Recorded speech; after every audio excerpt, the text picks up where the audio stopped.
Live from the Emerald City in Seattle, Washington, the UFO, Bigfoot, and paranormal hotspot of the Pacific Northwest, coming directly to you, listening in around the world. This, my friends, is Spaced Out Sunday. I am your host, Michael W. Hall, the old paranormal lawyer, and we are occupying the captain's chair tonight for SOR headquarters. Welcome, everyone, to December 20th, 2020 already. This is Christmas week, folks. Hang on to your hats. It's going to be an interesting run, I think, this year for sure. And I wish everybody all the best for the holiday season and break that we have coming up here. Tonight's show, we're also on Revolution Radio, and don't forget, you can always check out our archive shows for free on youtube.com/Spaced Out Radio. Do us all a favor and hit that subscribe button. Our website is spacedoutradio.com, where we have a plethora of features for you, including rocking out to some Bumblefoot, shopping at our Spaced Out Radio store, and catching up on Captain Shirk's SOR Newswire, and so much more.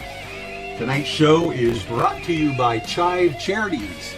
Help make the world 10% happier by donating to Chive Charities today. You can find them on our website. And I'll tell you what, folks, we have a great lineup for our holiday kickoff show tonight on Spaced Out Sunday. We literally are going to talk about some jaw-dropping UFO/alien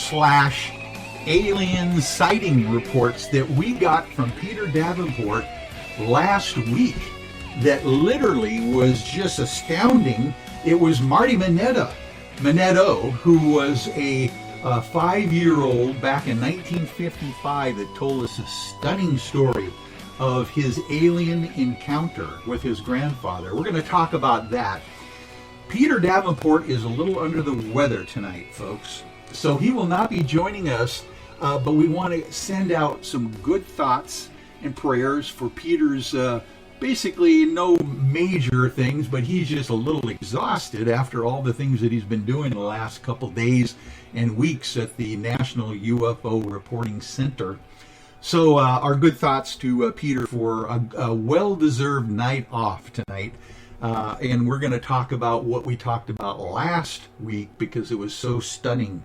And then, of course, we have our good friend Catherine Chilgen back tonight.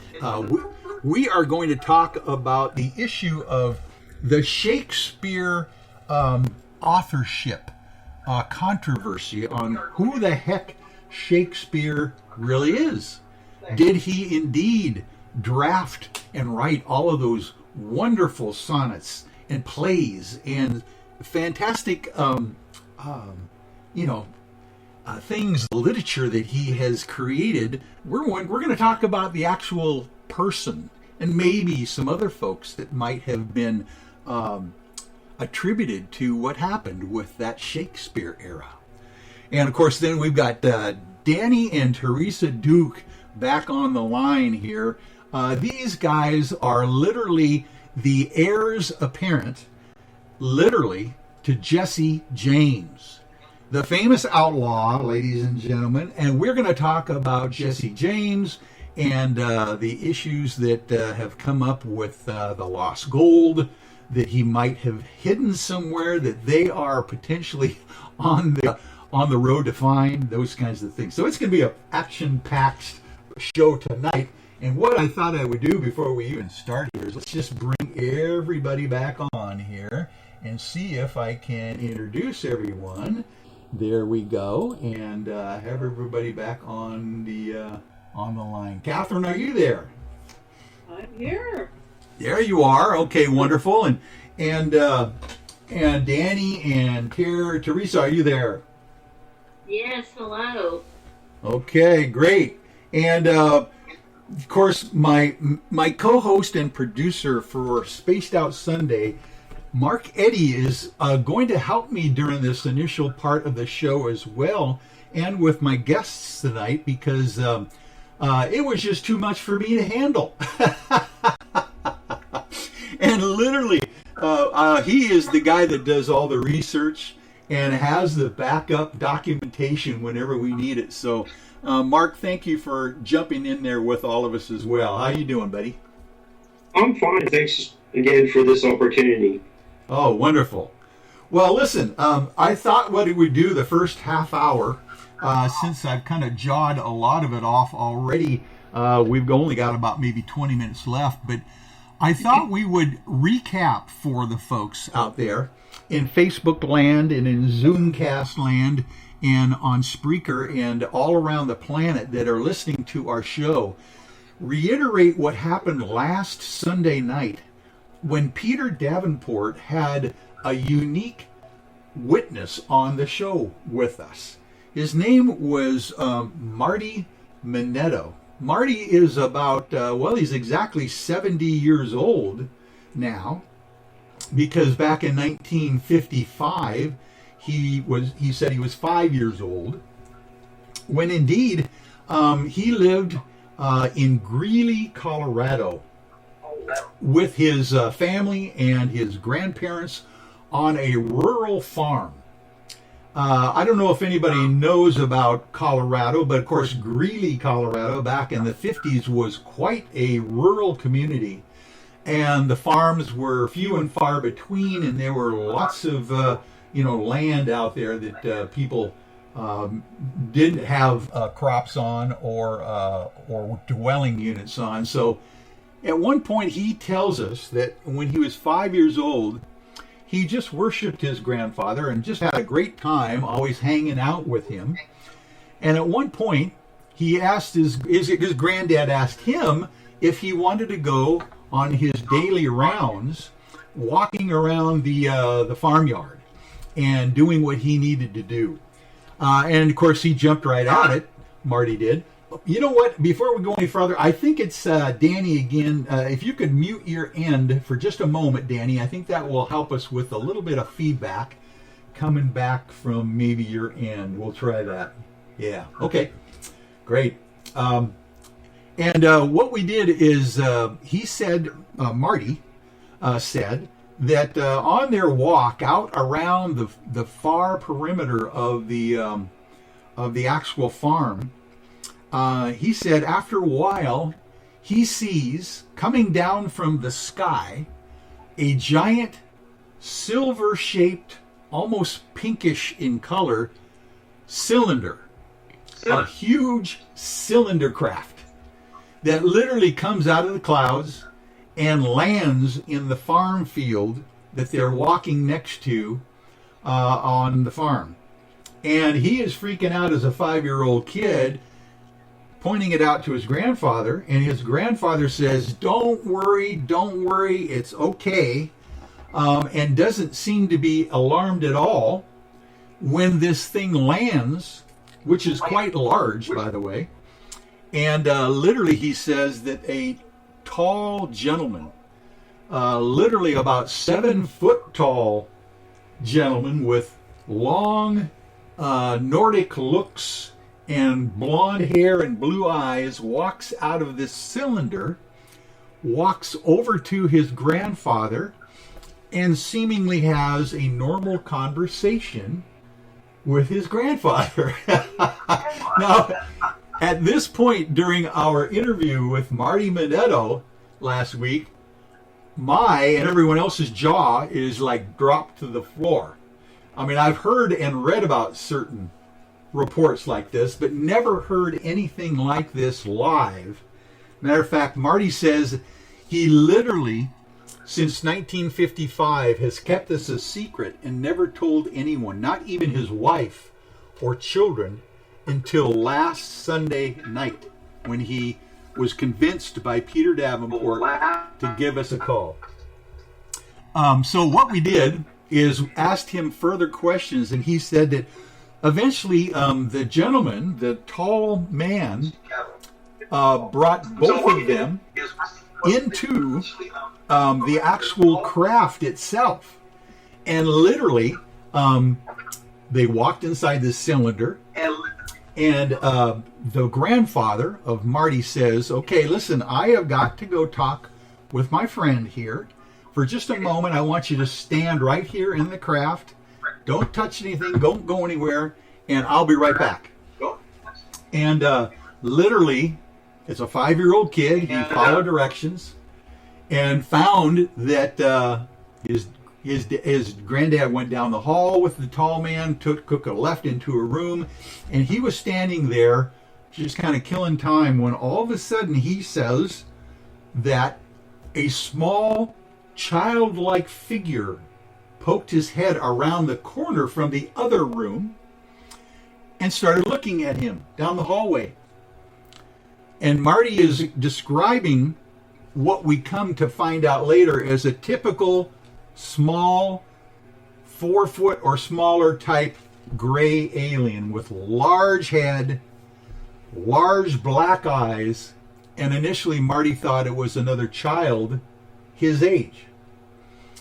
Marty waves at the alien thinking it was a kid, and the alien doesn't really wave back but looks at him, and he finds that literally this is a guy with 2 huge teardrop shaped eyes. It's not a child anything that he knows of, and he is about ready to go run to his grandfather to try to tell him what's going on, when in reality his grandfather comes out of the room with the tall gentleman again and says, "Don't worry, everything is fine." And the tall gentleman, the Nordic, tries to kind of calm the young boy down. When Marty finally says that eventually he got friendly enough with the tall gentleman, he asked him, "Where are you from?" Which I thought was a lot of chutzpah from a 5-year-old kid on the farm. And he said, the tall guy, supposedly, and Marty, this was a little confusing to him because I asked Marty, was he speaking English to you? Or were you just hearing this in your head? And he couldn't really explain whether he was hearing it in his head or whether it was actually English.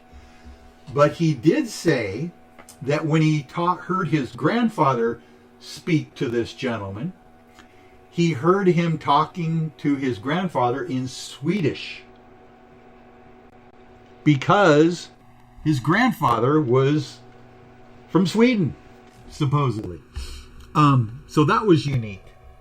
But he knew that the guy was not talking to him in Swedish because as a 5-year-old kid, he didn't know Swedish. Anyway, the tall guy, the Nordic, tells the small kid that, "I'm from here." And he goes, "From here? From the farm? From here?" As a kid.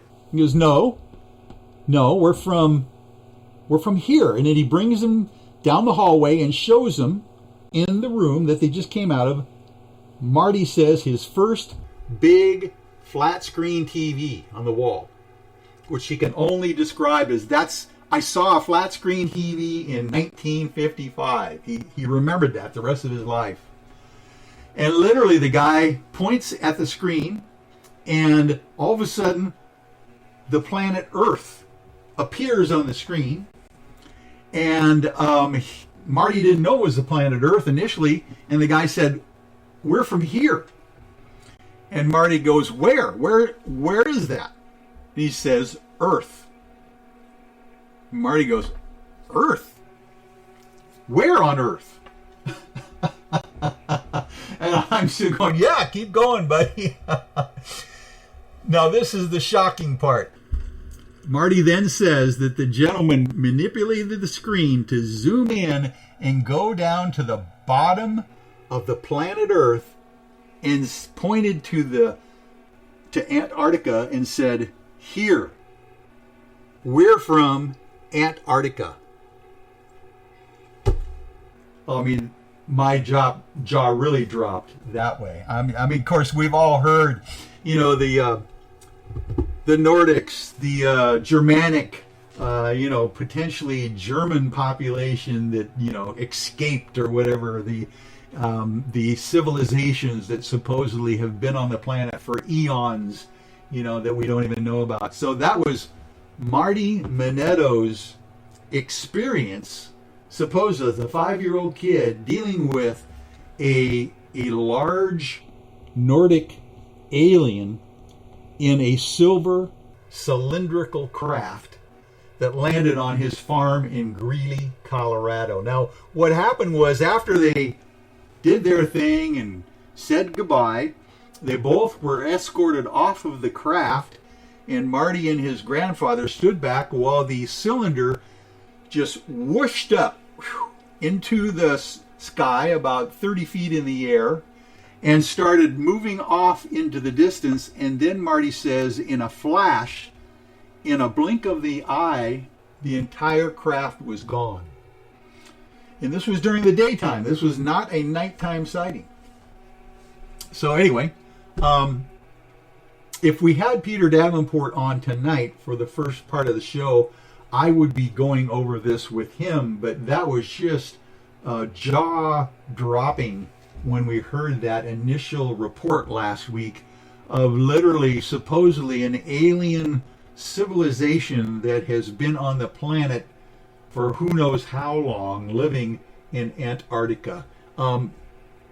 And Mark, you remember being on the line when that happened last week.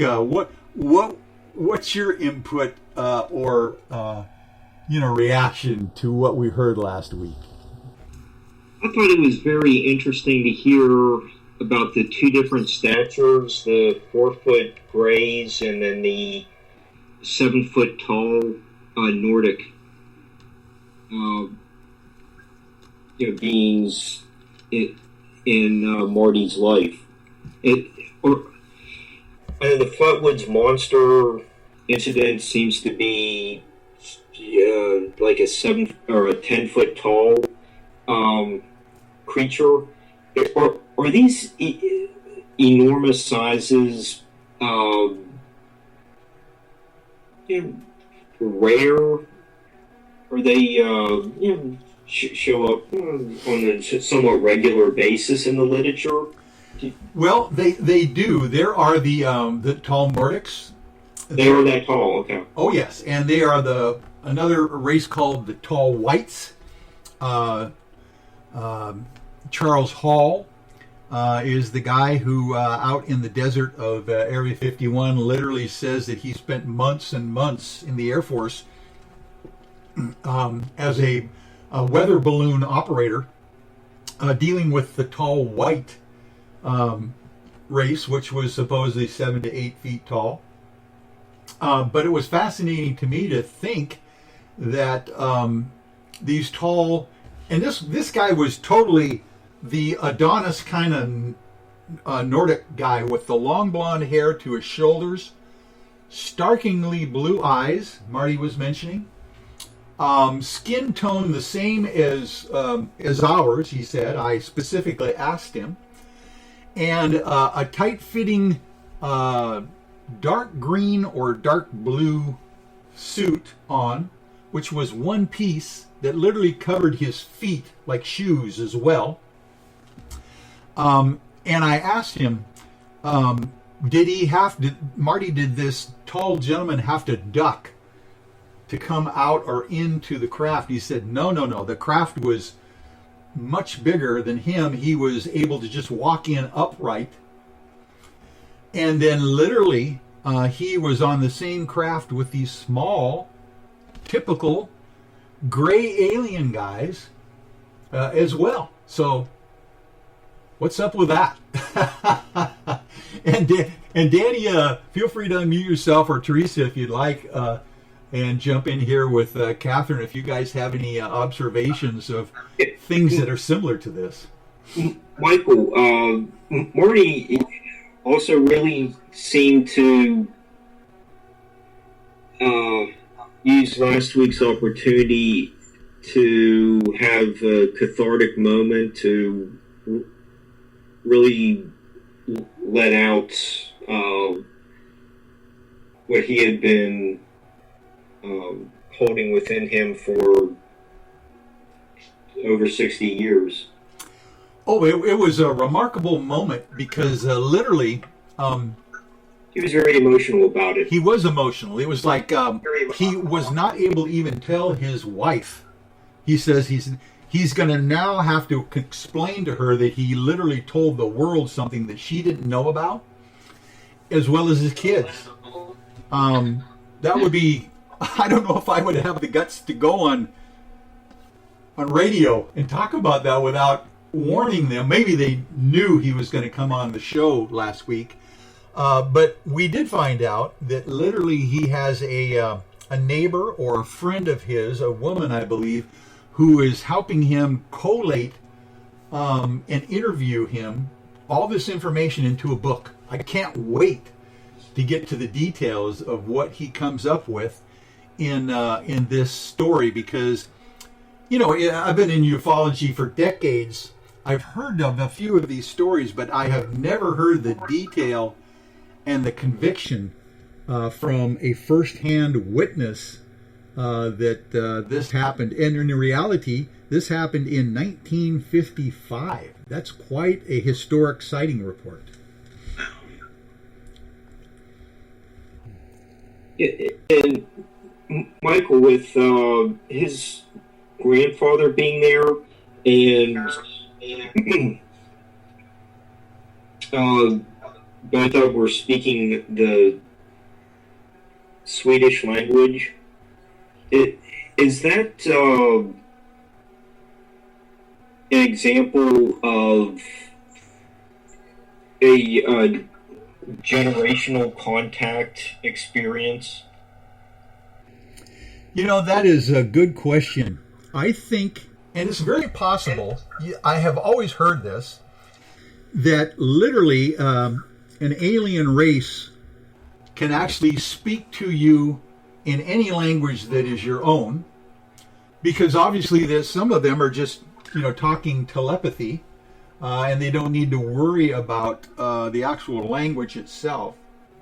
But then I've also heard that they literally have mastered many languages. So obviously this person, whoever he is, if he's from Antarctica or another location in the galaxy or the universe, had literally spoken the language that the 5-year-old at least recognized. Later in life, he says he recognized that was Swedish because his grandfather would speak that to other Swedish immigrants at the time, and he realized that that's what the guy was saying. So we have kind of an interesting witness testimony there, that it wasn't just telepathic communication, although they could have been happening, but it was literally verbal communication in a earthly language that was understood by the grandfather. Yeah, it was just interesting to hear his story, but you know, who was, you were both the primary contactees, or is it, you know, more of a, you know, the grandfather? That's, I just thought that was interesting that both had, you know, the grandfather and grandson had interaction with this being. And the interesting part is, I quizzed Marty later, was that we found out that basically it came down to the point where the grandfather literally had some kind of relationship with these tall Nordics, because literally he would be going on walks around the farm all on his own, pretty much regularly, kind of checking things out on his property. And they always wondered where he went and what he was doing when he went on his long walks around the farm.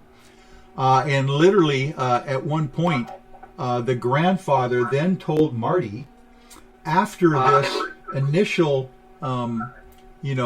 sighting, that he should not tell anybody about this.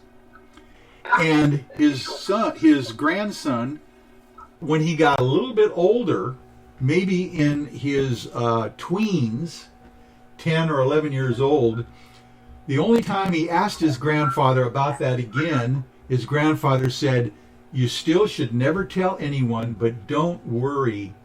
These are good people who want to help us. That's what the grandfather told Marty as a young, preteen person as he was growing up later. And he kept his grandfather's promise and didn't tell anyone until last Sunday, which was a fascinating report. Anyway, I appreciate you guys indulging me to at least go over that again, because I'll tell you what, it blew up our broadcast in our chat room like you wouldn't believe last week. Michael, are the cylindrical crafts, an unusual feature? Are there a lot of reports on that shape? It's not unusual, but I would say probably the number one would be the circular saucer shape. Mm-hmm. Then you've got cigar shape, which are large craft, and then cylindrical and rectangular. And of course, the other one would be triangular. That's kind of like the newer kid on the block, the TR3B, equilateral triangle kind of things. But it's not unusual, which is totally unaerodynamic, obviously. A cylinder. Can you imagine traveling through space and or any kind of atmosphere in a cylinder? Well, listen, you guys, thank you for, like I said, indulging me on that. We're going to take our bottom of the hour break right now. So all you got to do is just relax, mute your end at this point we got 6 whole minutes, and then we're going to come back with Catherine Children. We're going to talk about the Shakespeare authorship issue. So Catherine, relax, take it easy. You're up next. How about that? Okay. Spaced Out Sunday. We'll be right back, folks, after this. Hey, Spaced Out Radio fans. It's John Resnick, founder of the Chive and Chive Charities. Our goal is to make the life of veterans, first responders, and those with rare medical conditions 10% happier. We do this by donating one grant item, ranging from dance to therapy programs to prosthetic limbs, to those who need it most. To contribute to Spaced Out Radio's official charity, head over to chivecharities.org and become a donor today. I'm feeling a little spicy tonight. What to do? Why not get Bumblefuck? 4 million Scoville units of pure hard rock. Bumblefoot hot sauces come in 3 flavors. The burning Bumble. Tone it down a bit with Bumblicious and throw the sauce on everything. Spice it up. Bumble me, baby. Bumblefoot hot sauce. Get it today at kajans.com. At spacedoutradio.com, we are keeping you up to date on all the news with the SOR Newswire. Captain Shirk leads the team that is bringing you the news of the day and exclusive stories on everything paranormal and supernatural. It's free to read, it's updated daily, and it's right there for you. The SOR Newswire is a one-stop shop for the news of the day. Check it out at spacedoutradio.com today.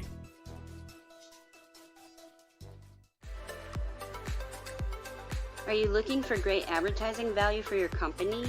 Look no further than Spaced Out Radio. We have a multitude of places to get your name out there, including commercial ads during the show, special promotions, and banners on our website.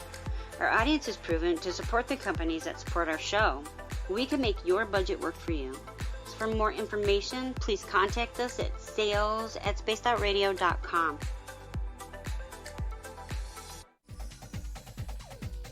Hey everybody, the SOR Space Travelers is open. For just $5 a month, you can hang out with Dave and our crew privately in our members-only section. With your signing, you'll receive newsletters on what's going on with Spaced Out Radio. You'll have direct contact with the host during the show in our chat, live streaming videos, and a great forum for your posts and more.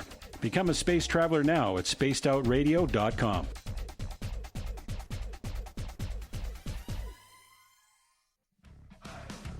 Are you addicted to the woo? Good, me too. This is Dave Scott, and you can woo it up with me every Monday through Friday, starting at 9:06 Pacific, 12:06 a.m. Eastern, for 3 hours of great entertainment in the subjects you love. UFOs, ghosts, cryptids, intuition. Yes, we hit it all 5 days a week. Look for us at spacedoutradio.com, where together, my friends, we own the night.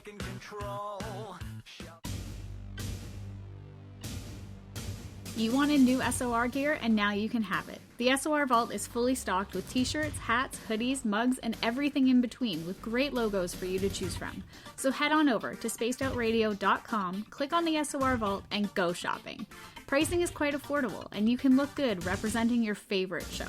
So go to our website and pick up your new SOR wear at the SOR Vault today. Need that weekend's supernatural fix? Look no further than Spaced Out Saturday right here at spacedoutradio.com. I'm Stacey Edwards. And I'm John Edwards. Each Saturday night, Stacey and I are going to bring you the best in paranormal, cryptids, UFOs, you name it, and we're going there. It's all about the experience and to share the knowledge with all of you. So tune us in every Saturday night on Spaced Out Saturdays, starting at 9:06 p.m. Pacific, 12:06 a.m. Eastern, only at spacedoutradio.com. From the heartlands of Canada to beards around the world, we know how to take care of you. Fill your follicles with the Mighty Moose Beard Oil. All our oils and balms are handmade and 100% natural ingredients because we care about your beard. And hey, use the promo code SOR2019 and get your Mighty Moose Beard Oil today. You can check us out on our website, mightymoosebeard.com.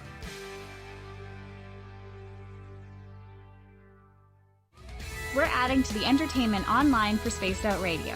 I'm Amber Beckard, and I want to invite you to subscribe to our YouTube channel and check out Cryptid Tales, where I will take you on a journey into some of the strangest legends and lore from around the world, relaying the stories to you of the strange creatures and experiences that people have had throughout time. You can find Cryptid Tales at youtube.com/spacedoutradio, and while you're there, don't forget to check out our free archives and leave a comment. See you there. Cold drinks, great food, and the best music in Vancouver. The Moose Vancouver is the place to be, open until 2 a.m. nightly. Everything on the menu starts at just $6.95. Who serves food that cheap anymore? At the Moose, you'll never know who you'll run into. Rock stars, actors, athletes. It's the place everyone wants to be. So join us at the Moose Vancouver, the official party bar of Spaced Out Radio. Hello everyone, this is Ryan Stacy from the Experiencer Support Association, otherwise known as TESSA. We're glad to team up with Spaced Out Radio to help investigate your experiences on the SOR Sightlines Report. Together, we'll investigate the strange sightings and occurrences you've had. We're looking for answers just like you. So fill out a Sightlines Report on the Spaced Out Radio website and let's figure out what's going on together.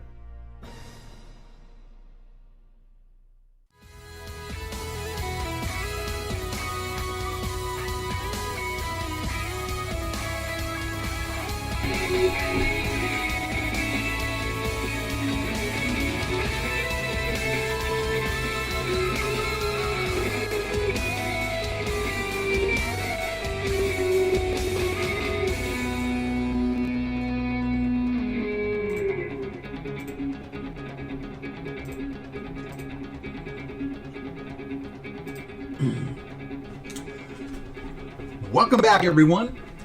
Catherine Children has her BA in history from UCLA and is an independent scholar who has studied the Shakespeare authorship question since 1985.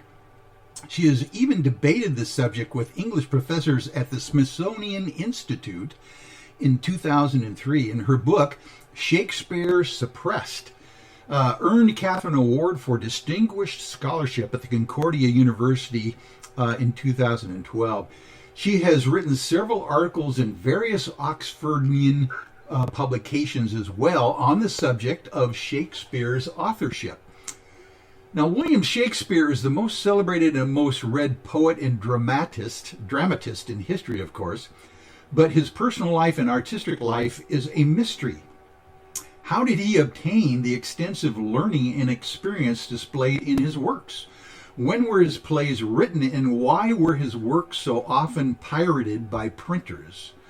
Although publicly lauded during his lifetime, why was Shakespeare's death not even noticed by those in the literary world around the time that it supposedly occurred? These are only a few problems that Shakespeare experts cannot answer definitively after 2 centuries of scholarship. And we are going to have a fascinating discussion tonight about this whole issue with Catherine. Catherine, are you there? I'm here. It's so good to see you again, be with you. Oh, wonderful. Thank you so much. I am going to bring you on to full screen. There we go. And I'm going to change my little gallery view here so whenever... No, I'm going to get here so when you speak, you're going to come up to a full screen here. You know, we've had you on the show before, and I tell you what, it was fascinating. I'm so glad that you were able to come back on here during our holiday weekish preparation for the holidays. I know there's a lot of folks who love books and give books for the holidays. Why not? And of course, is this something that heats up for you during this time of year where people are interested in literary subjects, or does it really wax and wane during the year?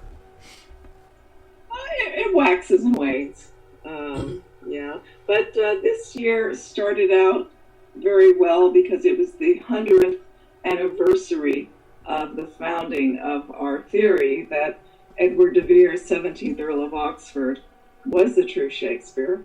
It was discovered by J. Thomas Loney in 1920 with his book Shakespeare Identified. So we were commemorating this 100-year anniversary. Here it is, the greatest discovery in Shakespeare studies, and yet no one knows it still, and no one knows who made the discovery still after 100 years, and that is really a shame. So we're trying to get it more publicized. In other words, it's like we always, even right now, we are thinking we need the truth. The public needs to know, right?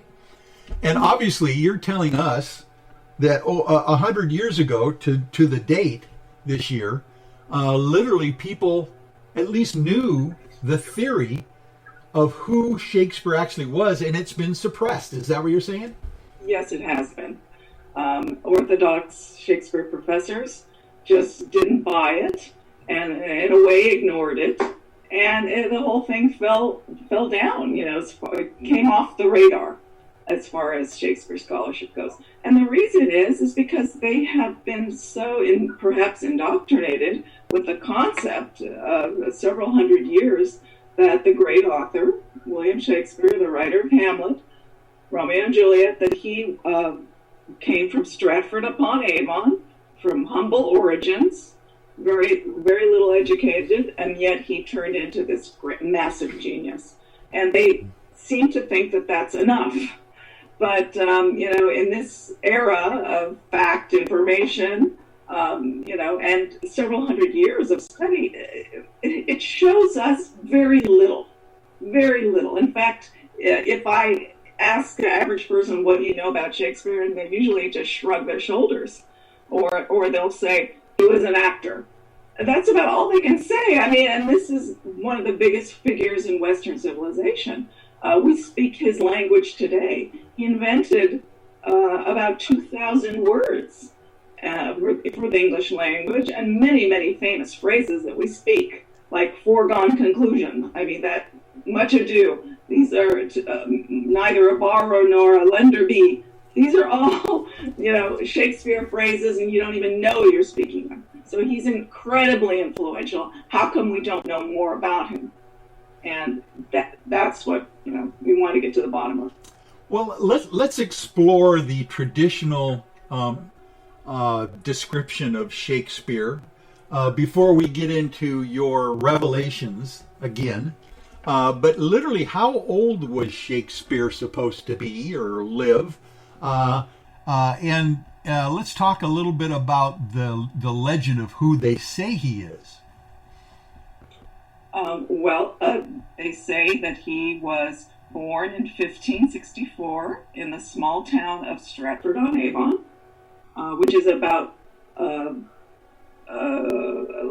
if you were riding a horse, it would take 3 days from London to get there. Yeah, it's pretty much of a small town. The story goes is that he worked for his father up until he was when he was a teenager. He worked for his father, and he may have had a grammar school education. That's the story. And after he worked for his father, then somehow he ended up in London and became the greatest writer of the English language. But along the way, where's the accounting for his education? This person, whoever he was, who wrote the Shakespeare plays, he had incredible knowledge of flowers, of Italian geography, of French language, Greek language. I mean, you just name it. Astronomy. He knew it. And these type of topics were not taught at the local grammar school. So how did he acquire this education? And they just say, oh, he's a genius. Like that, that explains it. like a Leonardo da Vinci or something, or Michelangelo all of a sudden just kind of blossoms on their own. How young do they say this traditional Shakespeare would have been when he started writing? Well, they don't know exactly when, but in fact, what they call age 21 to age 28, they call the lost years. I mean, here are probably the most important years in his development as a writer, and it's lost. They don't have one piece of documentation to say what he was doing or where he was. And oh my goodness, that's almost like the gap in Jesus's life where they don't know where the heck he went. What was he doing? But Shakespeare is a character, obviously, that we can relate to, not as in antiquity like the Old Testament or the New Testament, but literally they don't have any clue where he would have been doing, what he would have been doing, and obviously during that gap he wasn't writing anything, sounds like. Well, they don't know. They simply don't know, and that's not good enough. If you compare the other writers of the period, like John Lilly and Thomas Nash, we know where they went to college. Their names are in enrollment records still. Cambridge and Oxford. Most of the writers of the period were university men. So where did this guy come from? They say, the Shakespeare professors say, that he was an actor. Well, what roles did he act in? We don't know. Who did he act for? Well, there is a reference to William Shakespeare receiving a payment on behalf of the Lord Chamberlain's Men Acting Company, but we don't know if he was an actor for it. We don't know in what capacity other than him receiving a payment for performance with 2 other people. So, oh my word! So they're literally now that's fascinating to me. And that was when he was 30 years old. Oh, okay. That's the very first reference. Oh my. Yes. And keep in mind, Christopher Marlowe died when he was 30 years old. Unfortunately, they didn't live very long back then. So. Well, I was just going to ask. The traditional view is supposedly Shakespeare lived to what age? Do we know? He died in 1616. That would make him, I believe, 53.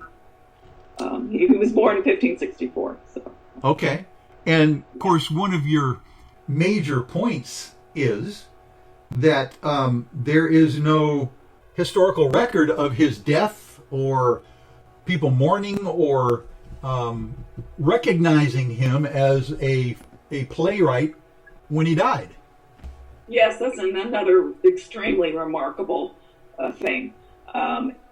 Every time an author of repute passed away, other writers would write poems or tributes or make a mention. Even in personal correspondence, there might be a notation like there was for Edmund Spenser, who was the writer of the Fairy Queen. We have still an actual letter where somebody notes it, that Spenser has died.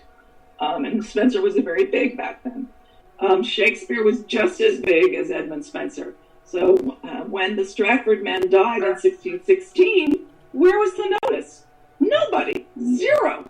There was zero notice for 7 years. Again, that makes it very suspicious. Oh, literally for 7 years later, someone finally mentioned something? The first tribute was in a book of the collected Shakespeare plays. We call it the First Folio. And that is where the myth of Shakespeare began, actually. It certainly was not the Stratford man. The Stratford man himself never claimed to be an author. His family never claimed that he was a great author. He had two surviving daughters. No one went to visit them and talk to them about their supposedly famous father. And his latest descendant was his granddaughter. And again, she didn't mention it either. The town of Stratford-on-Avon, which is usually the second most visited place in England when tourists go there, that town didn't even acknowledge him for at least 100 years after the Stratford man had died. So it was a well-kept secret if it was the Stratford man, because nobody seems to know it or care. What about the will? Did the daughters have some kind of permission to republish the plays? We don't know. When the plays, when 40 of the Shakespeare plays were printed in 1623, there was no mention of his family. All they had in the opening pages were small tributes to Shakespeare, and in one of them was the word Stratford, and then on another one by another writer was the word Avon. And so posterity put them together, Stratford-on-Avon. And also there was a notice of a Stratford monument. And sure enough, there is in the church in Stratford-on-Avon, there is a monument to Shakespeare. Actually, it's spelled Shakespeare. So you have this monument to a Shakespeare and Stratford and Avon. And that's where it all began. It was all due to this book. Yeah. The First Folio. Yeah. This is where you see that famous face. I don't know if you can. Yes. Is this that we all know? Where does that image come from? Who would that be basically attributed to? Well, this is on the opening page of this book of collected Shakespeare plays. We call it the First Folio, and this was printed in 1623, and that's where this iconic image comes from. But keep in mind, this was 7 years after the Stratford man had died, so we don't know where this image came from, or where the original image that it came from was. Yeah. So for all we know, it was an invented image. Okay, because there is no way to compare the Stratford upon Avon human being with any pictures of that person compared to this at all, huh? No, there's just that picture, and then there is a monument with an effigy of a man on it in the Stratford church. Ah. And those two faces totally disagree. In fact, I can show you an early drawing. I don't know if anyone can see this. Oh, yeah. But the black and white is an original picture that someone documented in 1634, and the color picture is what it is today. And they're totally different images, totally different faces. So I think the monument has been changed, but regardless, today's monument and the image in that book have two different faces. Yeah. And what does There's some funny business going on here. What does a sack of grain have to do with being an author? Exactly. That's what the original effigy showed. A man holding a sack of grain. And it turns out, actually it could be a sack of wool as well. It turns out that the Stratford man's father was a dealer in wool, and Richard Kennedy came up with a very fascinating idea that monument that we just showed you was to the Stratford man's father, John Shakespeare, and not William. So there's so much intrigue everywhere you turn when it has to do with the Shakespeare biography. Oh, my word. We've got a whole bunch of questions to follow up on, of course, after the break here at the top of the hour. But before we get there, basically, we're talking about motivation here of some kind that seems to be nefarious with all of these missing links here. What got you interested in this in the first place, Catherine? I mean, this is a fascinating whodunit. How did you get involved? Well, I saw a debate on television between somebody who was a proponent for the Earl of Oxford as being the true author, and he was debating, I believe, a Princeton professor. And once the Charlton Ogburn, he wrote the book The Mysterious William Shakespeare, and this is in 1985, and he just made fact after fact after fact that made perfect sense, like life parallels, education, life experiences of the Earl of Oxford, and they are reflected in the plays. And it just made perfect sense. And meanwhile, the Shakespeare professor from Princeton, he couldn't defend his own man, the Stratford man. Instead, all he could do was pretty much say his opponent was, like, quote unquote crazy. This is a nice mystery story, but it's not reality. And to me, how can you dismiss that so readily? And so I got into it myself, and I was a history major at UCLA, so I liked this, delving into it. And it's just been so absorbing, because it's not just one problem, it's several problems. It's the problem of the monument that we just talked about. It's the problem of this image. It's the problem of how this whole mythology started. It's the problem of why didn't the Earl of Oxford get credit when he died? There's so many puzzles within a puzzle, and it's just intellectually very, very absorbing. That's what I can say. And would it be true that during the contemporary time that these plays were written, whenever they were written, were they popular at that time, or was it not until after the death of either one of them, the Stratford man or the Earl of Oxford, did they become popular after death or during their lifetime? During his lifetime, his plays were very famous. Okay. And actually, the first thing that was published was a poem called Venus and Adonis. And it was a pretty erotic poem for the time. Even today, if you read it, it's pretty amazing. But very beautifully written. And that went through several editions in his lifetime.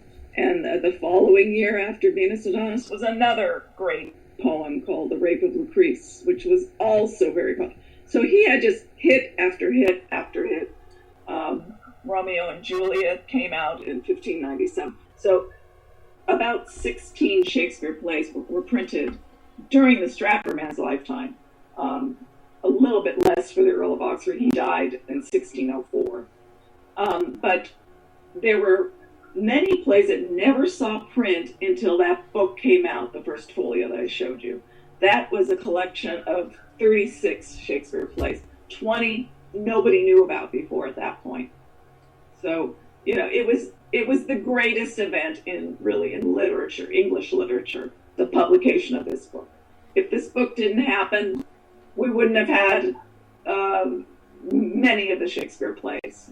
So we have to be grateful for the people who put it together. However, these same people also created the myth that the great author was the Stratford man, and that, in my opinion, was a deliberate mythology. Well, and we are going to get to the motivation of why you think that happened when we come back from the break. I think that's going to be a fascinating story in itself. Oh, wow. These kinds of things are fascinating to me, that we have a controversy that people don't even know about, but it totally shaped our 20th and century selves, and we need to know and delve into this. So fascinating stuff. Oh my word. Well, we're going to be right back, folks, with more Spaced Out Sunday after this, so stay tuned. We'll be right back. Looking for creative ways to get your company out in public? How about advertising on Spaced Out Radio? Our sales department is waiting to hear from you, and we can work around any budget. From commercial spots to banners to special promotions, there are many opportunities to get your name and product out to our SOR listeners. For a price guide and more information, please contact us at sales@spacedoutradio.com. If you like it hot, real hot, then heat up your meals with Bumblefoot hot sauce. Get your Bumblefoot hot sauce today. The sauce, Bumblicious, and the 4 million Scoville unit Bumble. We're going in hot, real hot, coming out even hotter. Keep the milk nearby and tantalize your taste buds tonight. Bumblefoot hot sauce, available now at kajans.com. Get your horns up with me on Spaced Out Radio. This is Ron Bumblefoot Thal. Come tune in to SOR, where you can hear me rock out with Little Brother Is Watching, the official theme song of Spaced Out Radio. And then come on over to bumblefoot.com, where you can find out about my tour schedule, my music, and everything else. Bumblefoot.com keeps you up to date on what I'm doing and the best way to stay in touch with my music and music camps. Sign up for my newsletter at bumblefoot.com, and remember, Little Brother Is Watching. Visit purpleplates.com today. For over 40 years, the Purple Energy Plates have been delivering amazing results for their many customers. Inspired by the great genius Nikola Tesla, the harmony, healing, and energetic effects of the plates have proven over and over to be beneficial and often miraculous to thousands of customers. Check their site for daily specials and choose from their many energy products. You won't be sorry. Visit them today at purpleplates.com. The SOR Vault is open for business, and do we have some cool swag for you to pick up? All you have to do is head over to our website and click on the SOR Vault. You have a variety of cool logos to choose from, and put them on anything you want. T-shirts, hoodies, hats, coffee mugs, you name it, we can get it to you. So do your shopping by supporting the store you love. Get your Spaced Out Radio swag at the SOR Vault today.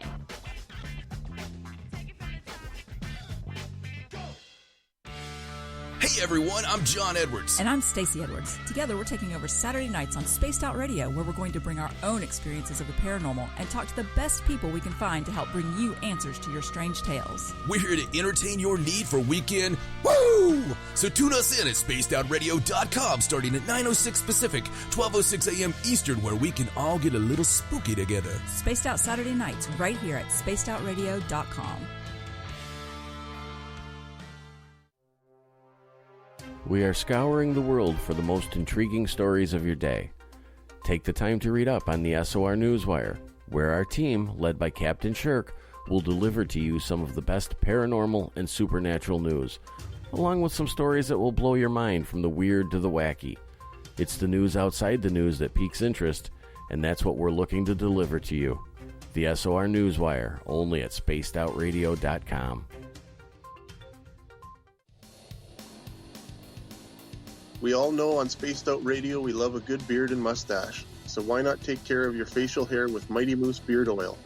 Made in Canada, we're taking care of beards and stashes around the world.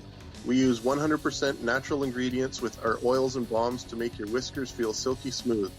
Use promo code SOR2019 at mightymoosebeard.com today. Hi, This is Amber Beckrud, and I want to invite you to subscribe to our YouTube channel where we store all of the SOR show archives for free.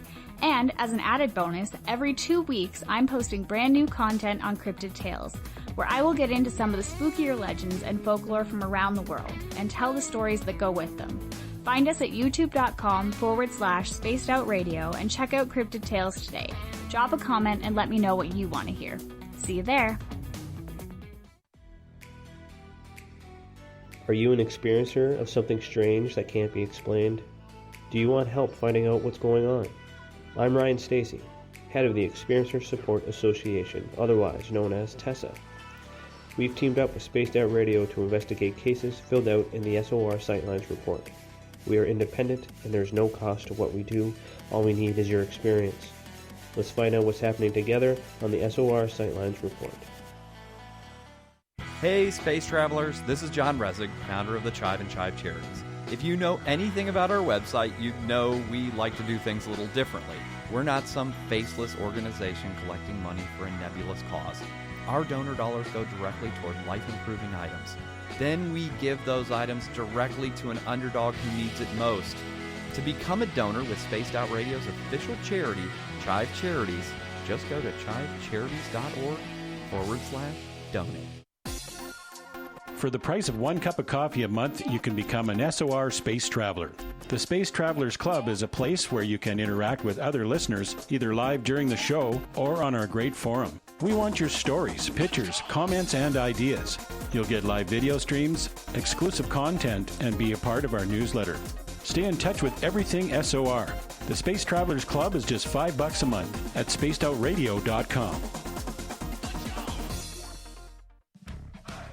Hi there, this is Dave Scott, and I'm bringing you the Woo every Monday through Friday on Spaced Out Radio. I'm going all out to bring you the strangest, oddest stories and subjects I could find for your entertainment. Why? Because when we hit peak Woo, I know I've done my job. So come tune us in at spacedoutradio.com, 9:06 Pacific, 12:06 a.m. Eastern, and together, my friends, we own the night.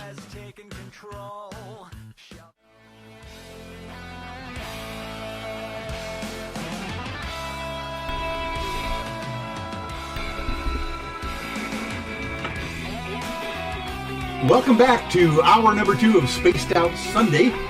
I'm your host, the paranormal lawyer, Michael W. Hall. Thanks for joining me. We welcome back everyone listening in our terrestrial affiliates, WQEE 99.1 FM in Newnan, Georgia, and UPRN 107.7 FM in New Orleans, Louisiana. And on the digital side, we are very proud to be on Revolution Radio. And don't forget, you can always check out our archives for free at youtube.com/Spaced Out Radio. Do me a favor, hit that subscribe button. Our website is spacedoutradio.com, where we have a plethora of features for you, including rocking out to some Bumblefoot and shopping at our Spaced Out Radio store and catching up on Captain Shirk's SOR Newswire and so much more. So we are back with Catherine Chilgen. And boy, are we talking about some interesting things that I had never known about the issue of the authorship of who Shakespeare really is. And we are just about ready to talk about maybe the motivating factors of why this famous literary figure is so mysterious. Catherine, why do you think, well, obviously you've got a theory, I would imagine, of why it's such a cover-up in this regard. Well, first of all, the main point is that the name William Shakespeare was a pen name. And the person who used the pen name was a nobleman. And he was Edward de Vere, the 17th Earl of Oxford. All the evidence points to him. And why would he use a pen name? Well, it was a standard thing back then for people to use different names, especially when things got printed. But the main reason was that if you are somebody of high position, like the 17th Earl of Oxford, being known as a playwright or poet really was not a favorable thing. you should be doing something important for the government, being the Queen's advisor or being a general or being an ambassador, something like that. That is what is suitable for you, not dabbling in play. So it was a social taboo to really discuss this. And so during his lifetime, he didn't want his contemporaries to talk about him being a writer or playwright. However, after his death, it would have been acceptable. And for some reason, that didn't happen for the Earl of Oxford. They kept the pen name. And not only did they keep the pen name, they put a false image of the great author. Had nothing to do with the Earl of Oxford. And we don't even think it had anything to do with the Stratford man. We don't even know what he looked like. So that is the big question, why he didn't get the credit. And a reasonable assumption is when you're an author, you're writing about people you know and events that happen to you. And, well, the Earl of Oxford, he was very high up in the court. He knew all the important people. He hobnobbed with them daily. In fact, he was known to be a lover of Queen Elizabeth. Oh, wow. If you've heard of Mary, Queen of Scots, she wrote a letter alluding to this affair that they had. So it was pretty much well known in court circles. So that would translate that some of the characters in the Shakespeare plays were the Queen. Some were other important people. A great example is the character Polonius in Hamlet, where it is not really a flattering portrayal of the king's chief minister. Okay, this is in Hamlet. Well, historians have believed for over 100 years that this was a portrait of William Cecil Lord Burleigh, who was Queen Elizabeth's chief counselor, right? So if you decontextualize the plays, if the plays were written by a man of humble origins with no connection to the court, then people are not going to see this portrait of Lord Burleigh, William Cecil, in the play. So that is kind of a main function, is to decontextualize the plays and the characters within them.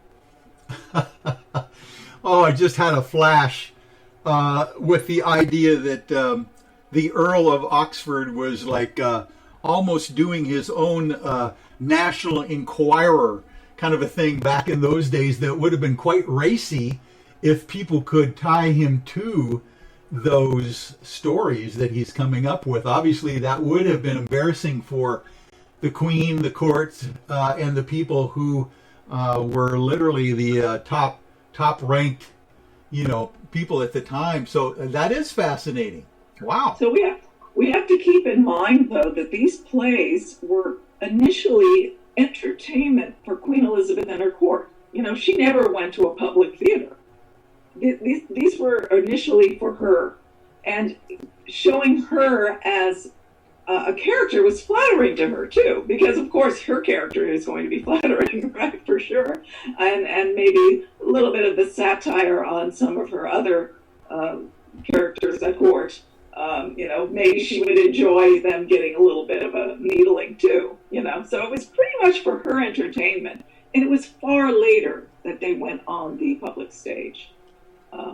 That's fascinating. So basically, during the lifetime of these two people, Stratford-on-Avon person and the Earl, the only persons initially that would see that would have been the high echelon court folks that it was written for as an audience.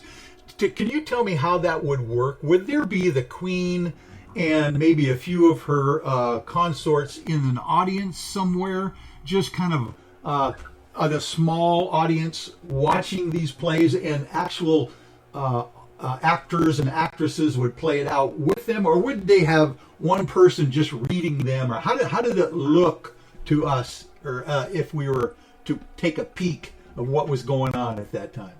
Yeah, they were performed at the palace. And there were several palaces the Queen had. And one of them was Hampton Court. And actually, the phrase that Ben Jonson wrote about Shakespeare in the first folio, he wrote a beautiful elegy to Shakespeare. He called him Sweet Swan of Avon. Well, Avon, we all think of Stratford-on-Avon, but Avon itself was another name for Hampton Court. Oh. So, it went both ways. He was kind of giving us a hint that this was somebody who was writing for the court. And that was discovered by Alexander Waugh, who is the grandson of Evelyn Waugh, who wrote Brideshead Revisited. He's greatly in our movement. So he's done a lot of great videos and articles. Oh, wonderful. Oh, my goodness. That's so quite... yes, they were performed in front of an elite audience. And sometimes she would invite her ambassadors in and, to entertain them as well. And they were performed by acting companies. And sometimes one actor would do several roles. That's pretty much what we know. But then it went to the public theater, many years later. So. And but basically, you did say that he was quite popular somehow during his lifetime as well. So obviously, he lived long enough to see them go to the public. Then it sounds like. Yes. But again, the Earl of Oxford, he would not put his name to it. He put the pseudonym on the works. And actually, if you read carefully, there are several commentaries by contemporary authors who knew that this was a pen name, who said so indirectly. Like, for example, one writer referred to him as Shakespeare, our English Terence. Terence was believed to be an ancient Roman playwright, right? But actually, in this time period, in Elizabethan times, they believed that Terence was the front for two patrician authors. So by saying our English Terence, he was also saying, you're someone using a pen name. And actually, almost half the time that the name Shakespeare appeared in print during this time frame, there was a hyphen between Shake and Spear, all in one line, which is an indication of a made name of spear shaking. And spear shaking is the description of jousting, which was popular back then. And the Earl of Oxford won 2 tournaments of jousting. Oh, really? He was a spear shaker, 100%. Yeah. And keep in mind, to participate in those tournaments, you had to be a fairly wealthy person, well-off person, because the horses, the armor, there's a lot of things involved where it was very expensive. So, you couldn't be living on an actor's salary and participate in a joust. Yeah, definitely. A thought just occurred to me, being a lawyer myself and dealing with wills and beneficiaries of estates and those kinds of things. Was there any residuary benefit from Shakespeare's plays that could be traced to beneficiaries of Shakespeare that would help you prove your theory? Unfortunately not. But it's very interesting that the 2 people that this book of Shakespeare plays was dedicated to were intimately involved with the Earl of Oxford. The book was dedicated to 2 brothers. They were both earls.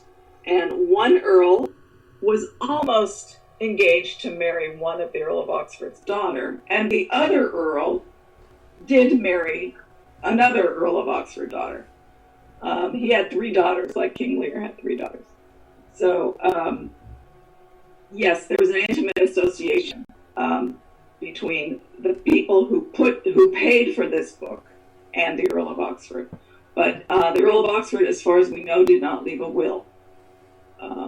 The Stratford man left a will, but it's an embarrassment there is not one reference to anything theatrical, no reference to theater shares or books or even play manuscripts that hadn't even been published yet.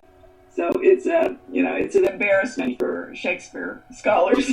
There's nothing in there that would say that this man was a writer. Catherine, I have a question. In October, your Shakespeare Oxford Fellowship group had a fascinating weekend-long webinar, and in your presentation, you're saying the Stratfordian camp claims that Prospero is Shakespeare, and you can get some of that idea from The Tempest, where he says in the epilogue, "But release me from my bands with the help of your good hands." Sounds like an author asking the audience to give him an applause. But you argue that Prospero from The Tempest was actually based on a real person. Yes. So, okay. Shakespeare never left England. How did he meet, this Duke of Milan, the Italian nobility?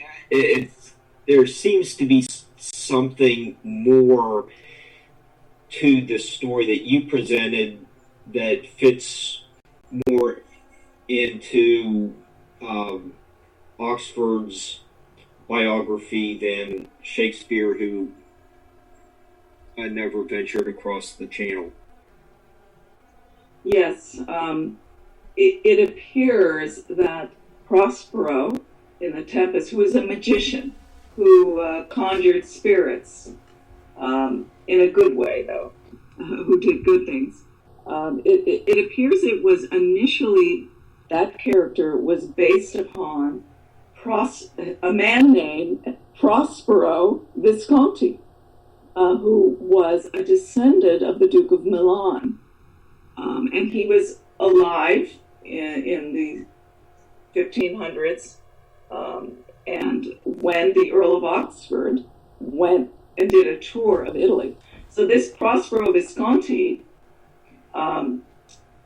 was,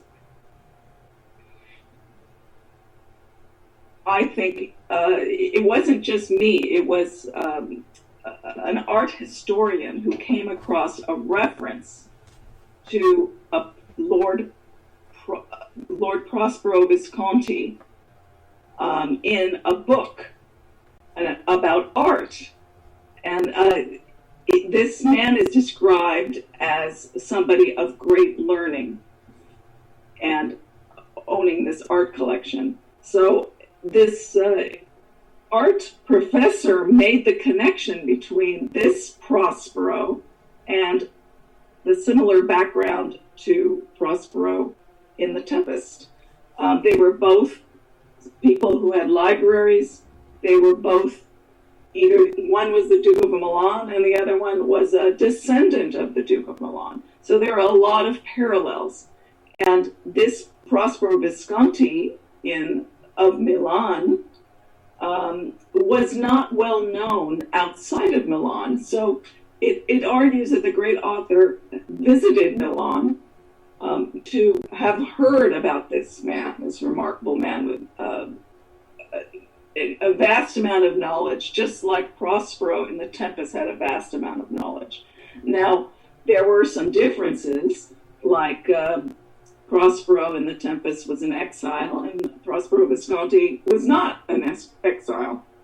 So I think there were elements of other people, including Oxford himself, who was an exile from Queen Elizabeth's court for 2 years.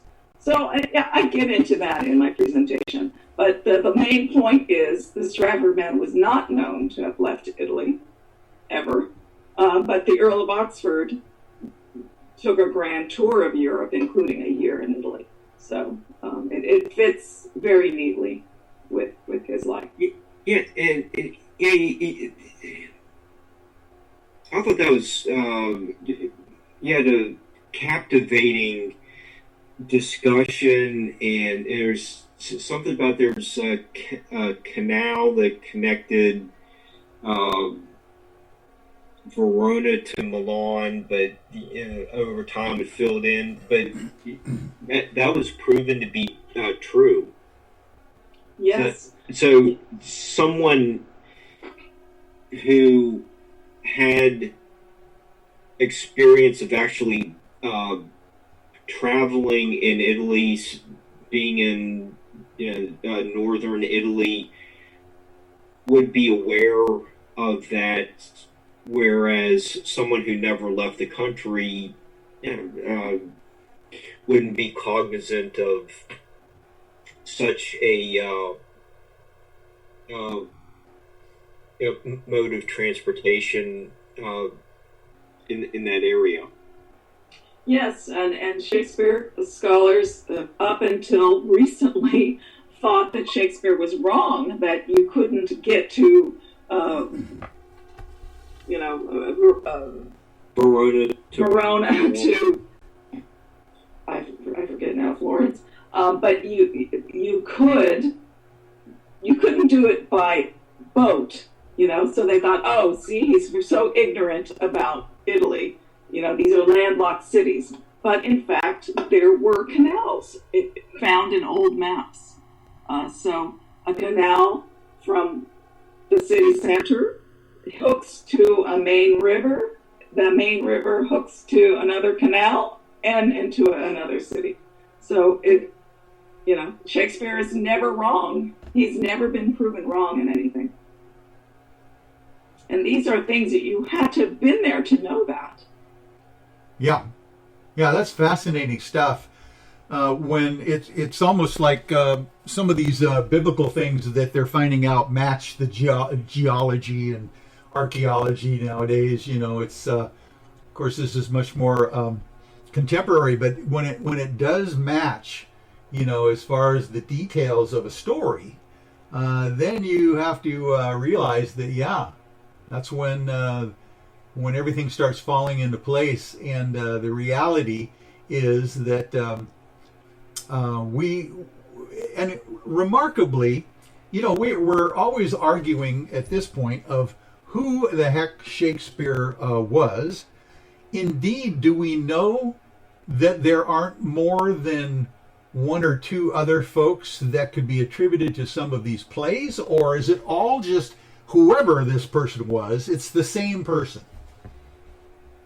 Well, yeah, there are theories that there were several writers. Even among Oxfordians think that maybe the Earl of Oxford was sponsoring others. Like, for example, the Earl of Oxford, two of his secretaries were well-known playwrights, Anthony Munday and John Lilly. They were his personal secretaries, and they were also playwrights. So, it's possible. In my end, in my analysis of the plays, I think they have one voice, and that's the main voice. And I don't think that others contributed. I do think, though, having said that a couple of the plays may have been found that were incomplete, and that later others may have added to it, like, for example, the Two Noble Kinsmen. It appears that John Fletcher added a few acts to it, so it didn't completely survive, I would say. But outside of that, I think they were pretty much written by one man. Would that example be that the play was complete at one point, and then it was lost? Portions of it were lost, or did this new author complete an uncompleted work? I would say that what you first said. I think it it didn't. The entire play didn't survive, and just parts of it. You know, you may have had an acting company's version, and part of it got lost. You know, I can't tell you. You know, that's the interesting thing about Shakespeare. We don't have any original play manuscripts. Zero. Oh my. Yes. And obviously, those would have been written on some kind of manuscript paper, printed. Would they have been hand printed back then? They would have been written on a manuscript. Mm-hmm. And in fact, that's how nobility or people of rank would share their works, their poetry or plays, would be by manuscript. You know, they would show it to their friends in handwritten form.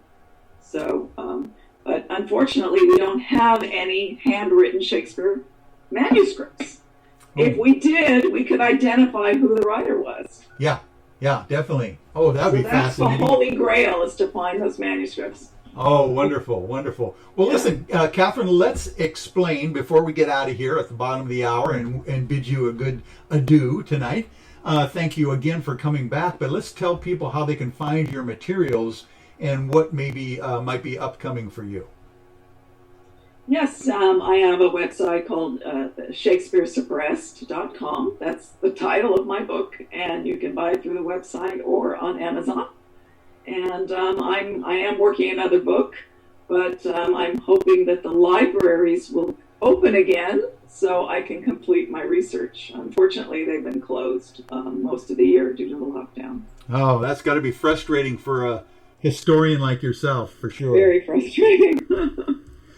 Well, Catherine, thank you again for this opportunity to get into the details of Shakespeare's authorship just in time for the holidays, in case people want to go out and get your book and learn more about it. We're going to be right back after this, folks, with more Spaced Out Sunday. So hang on, and then we're going to talk about Jesse James with Danny and Teresa Duke about what's going on in that regard. So we'll be right back, folks, after this. Cold drinks, great food, and the best music in Vancouver. The Moose Vancouver is the place to be, open until 2 a.m. nightly. Everything on the menu starts at just $6.95. Who serves food that cheap anymore? At the Moose, you'll never know who you'll run into. Rock stars, actors, athletes. It's the place everyone wants to be. So join us at the Moose Vancouver, the official party bar of Spaced Out Radio.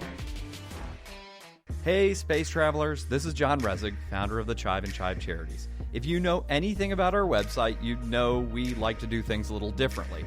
We're not some faceless organization collecting money for a nebulous cause. Our donor dollars go directly toward life-improving items. Then we give those items directly to an underdog who needs it most. To become a donor with Spaced Out Radio's official charity, Chive Charities, just go to chivecharities.org/donate. Hello, this is your guitar man, Ron Bumblefoot Thaw, and I have to tell you, I love the response I get for Little Brother is Watching from Spaced Out Radio fans. It's amazing how music can inspire and make people think deeper about what's going on in the supernatural world. You can head over to my website, bumblefoot.com, to check out my music, my guitar workshops, my touring, even check out some of the hot sauces that I'm working on. And make sure you keep on listening, because with Spaced Out Radio, you know Little Brother is watching. We're adding to the entertainment online for Spaced Out Radio. I'm Amber Beckrud, and I want to invite you to subscribe to our YouTube channel and check out Cryptid Tales, where I will take you on a journey into some of the strangest legends and lore from around the world, relaying the stories to you of the strange creatures and experiences that people have had throughout time. You can find Cryptid Tales at youtube.com/Spaced Out Radio. And while you're there, don't forget to check out our free archives and leave a comment. See you there. Hey everybody, the SOR Space Travelers is open. For just $5 a month, you can hang out with Dave and our crew privately in our members-only section. With your signing, you'll receive newsletters on what's going on with Spaced Out Radio. You'll have direct contact with the host during the show in our chat, live streaming videos, and a great forum for your posts and more. Become a space traveler now at spacedoutradio.com.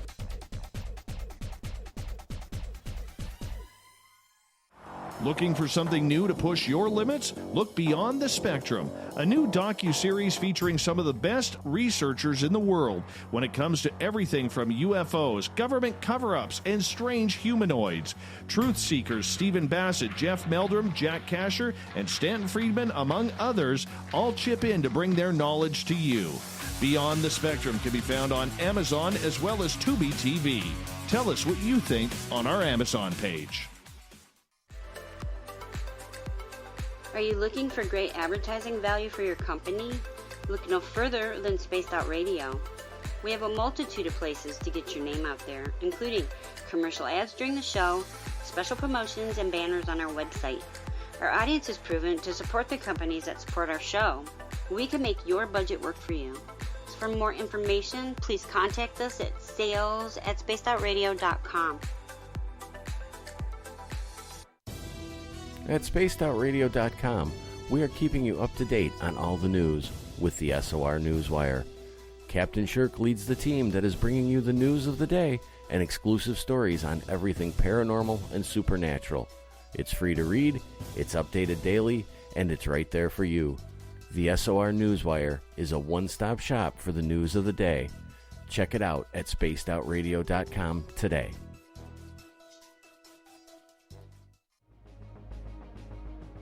Hello everyone, this is Ryan Stacy from the Experiencer Support Association, otherwise known as TESSA. We're glad to team up with Spaced Out Radio to help investigate your experiences on the SOR Sightlines Report. Together, we'll investigate the strange sightings and occurrences you've had. We're looking for answers just like you. So fill out a Sightlines report on the Spaced Out Radio website and let's figure out what's going on together. Need that weekend supernatural fix? Look no further than Spaced Out Saturday right here at spacedoutradio.com. I'm Stacey Edwards. And I'm John Edwards. Each Saturday night, Stacey and I are going to bring you the best in paranormal, cryptids, UFOs, you name it, and we're going there. It's all about the experience and to share the knowledge with all of you. So tune us in every Saturday night on Spaced Out Saturdays, starting at 9:06 p.m. Pacific, 12:06 a.m. Eastern, only at spacedoutradio.com. Hello, space travelers. It's me again, Carl.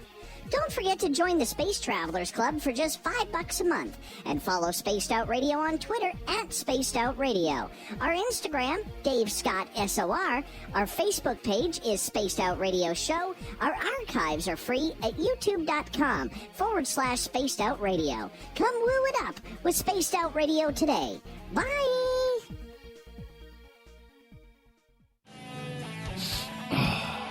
I'm feeling a little spicy tonight. What to do? Why not get bumblefuck? 4 million Scoville units of pure hard rock. Bumblefoot hot sauces come in 3 flavors. The burning bumble. Tone it down a bit with Bumblicious and throw the sauce on everything. Spice it up. Bumble me, baby. Bumblefoot hot sauce. Get it today at kajans.com.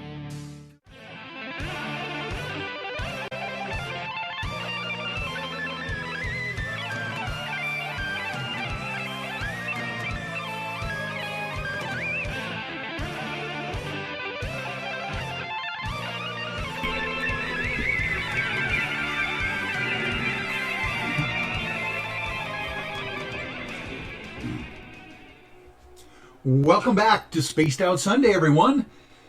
Jesse James left behind secret diaries and coded treasure maps. Working to decrypt these maps, Daniel and Teresa Duke, the great-great-grandchildren of Jesse James, reveal the potential hidden treasures yet to be recovered, as well as the connections between the infamous train robber and Freemasonry, the Knights Templar, the Founding Fathers, and Jewish mysticism.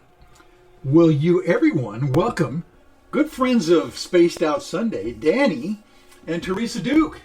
Welcome, you guys. Hi, it's nice to meet you. Yeah. Thank you so much for agreeing to come on our holiday extravaganza show here. This is holiday week, as it were. And, of course, everyone pretty much is hunkered down with not a lot of traveling taking effect, obviously. But this is a fascinating story for you guys. Is this something that literally you guys do on a full-time basis, kind of go around and appear on podcasts and explain the details of your great-great-grandfather, Jesse James? Yeah, lately full-time basis has been all the research for the last couple of decades, but lately we've done a lot of shows, and it's been a lot of fun finally getting to voice our findings. And you're out in Texas, of course. Yes, that's right. Tell us a little bit of the background, if you can. Let's start out with Jesse James's story to kind of flesh out this character. Most people, of course, have heard of the notorious, train robber, Jesse James. But literally, I think you can give us a little bit of the family history of where he came from and how he got to be who he was. Okay, yeah. Jesse was born in Missouri, and they lived on the western border of Missouri, next to Kansas, Missouri-Kansas border. And Jesse, before the Civil War, and what a lot of people don't realize is the Civil War, a lot of people claim the fighting was started in the Missouri-Kansas border. And it was over abolitionists and was basically anti-slavery and slavery political beliefs. And a lot of the men on the Kansas side were funded by the abolitionists, and these guys oftentimes would just rob. They would ride into Missouri and rob and pillage. And they were funded by the people back in the Northeast, and they had the money, they got the guns, and they took off and got what they wanted pretty much under the guise of freeing slaves, when actually a lot of times some of the people that they robbed and pillaged and even killed were sided with the abolitionists. Like for example, the Younger brothers, who were part of the James Younger gang. Cole Younger's father was a Union man, and Cole backed the Union forces until redlegs from Kansas rode into Missouri and robbed and murdered his father and then burned his family home. So, that changed his heart real quick. It became more of along the border states, it was, and the rating went back and forth. Jesse and a lot of the guys on his side weren't all angels themselves, but the rating went back and forth. Jesse was a young boy. He was 14 years old. Northern-backed guerrillas rode onto his farm, and they beat him severely, strapped him to a plow and beat him. They pushed his pregnant mother around. Some say she was strapped to a tree and whipped. And they hung his stepfather, who was Dr. Reuben Samuel, until they didn't kill him, but he was left with permanent brain damage. So Jesse wanted revenge, and just like Cole Younger, it stopped being political. It became personal, and it was more of a, they're attacking us. So and after they did that to a 14-year-old boy, especially in the Old West, you can imagine he wanted revenge. And that's pretty much, in my opinion, how child soldiers are made in many cases. And that's what he became. He couldn't fight for the legitimate Confederate forces, but he found a group who would allow him to fight, and that was Quantrill's guerrillas. And that's what started his career. He was very good at killing, like most of the guerrillas were. And after the Civil War ended, the guerrillas weren't granted amnesty like everyone else. So they were outlawed and hunted down. If they turned themselves in, they were often executed. And if they didn't, they were hunted down and killed. So he didn't have much of a choice. He tried to turn himself in and got a bullet through his right lung and somehow survived. And that was the second time he'd been shot through that lung. But he survived and decided to become an outlaw, live up to the brand he was given. And that pretty much started his outlaw career. And that went on for over 15 years. And but before it ended supposedly at his assassination in 1882. And before it ended, long before that, he wanted out. He wanted to live a peaceful life. He got his revenge. They'd been doing, robbing banks, trains, and stages. No one could catch them. No one knew what they truly looked like. So he decided to he wanted out, and he had a good chance to, and that's when he came to Texas. He came to Texas in 1871 and went under the alias of one of his cousins, James Lafayette Courtney. And he married the daughter of a Texas Ranger, Thomas Hudson Barron. They had a family in Blevins, Texas. He started raising a family. He had a small farm. He never seemed to really work, yet he had a lot of money. And we can all kind of figure that out. He was still robbing banks and trains and had a lot set aside. But to make a long story short, he changed his name, eventually faked his death twice. A lot of people don't realize he faked his death first, tried to, in 1879, and that didn't go over because there was no body. Then his cousin Wood Height was killed in 1882, and they passed that body off as Jesse's. They bore a strong resemblance. The only people who truly knew what they looked like were their family and their friends, who were also their fellow gang members. And they weren't going to turn on them. They were a very loyal group, and that's how they were so successful for so many years. Woodhite died.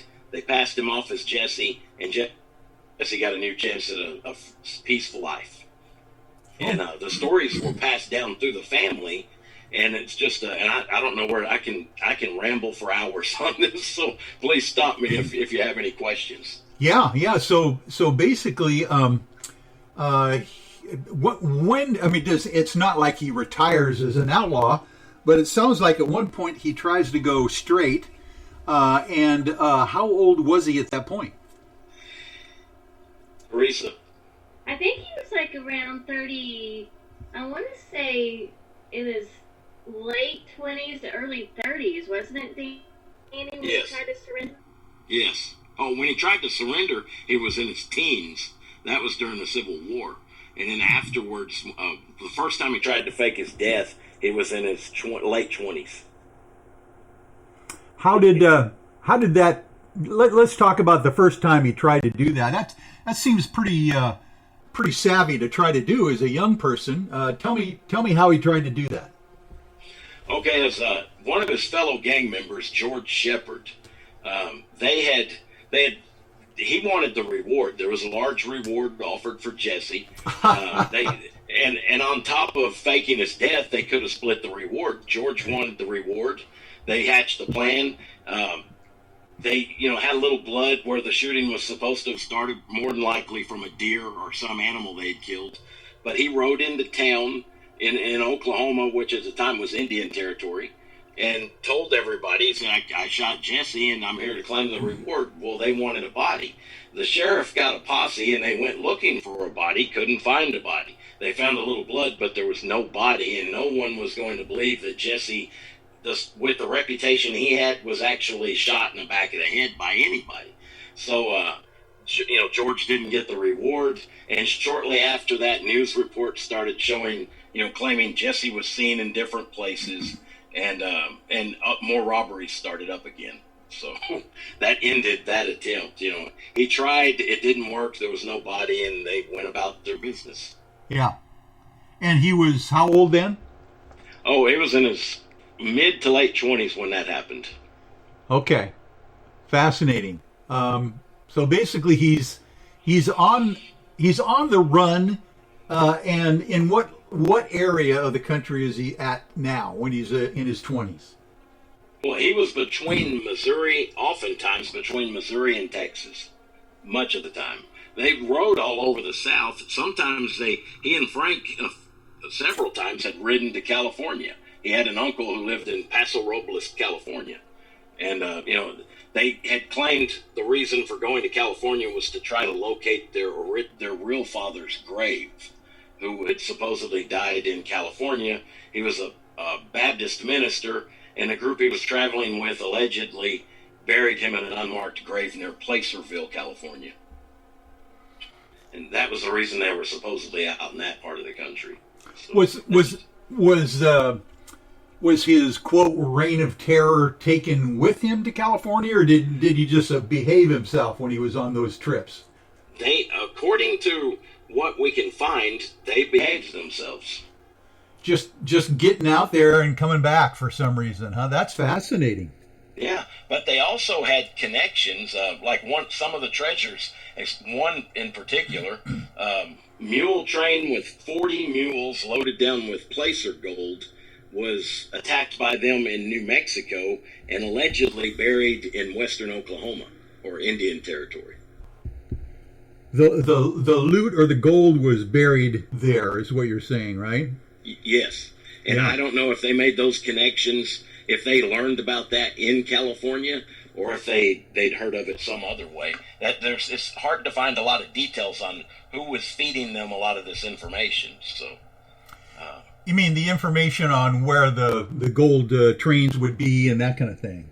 exactly. Yeah. When they hit train stages or anything, they almost always got exactly what they were after, and that indicates to me, after reading all these stories, they had to have known what shipment, what train that shipment was on or what stage it was on.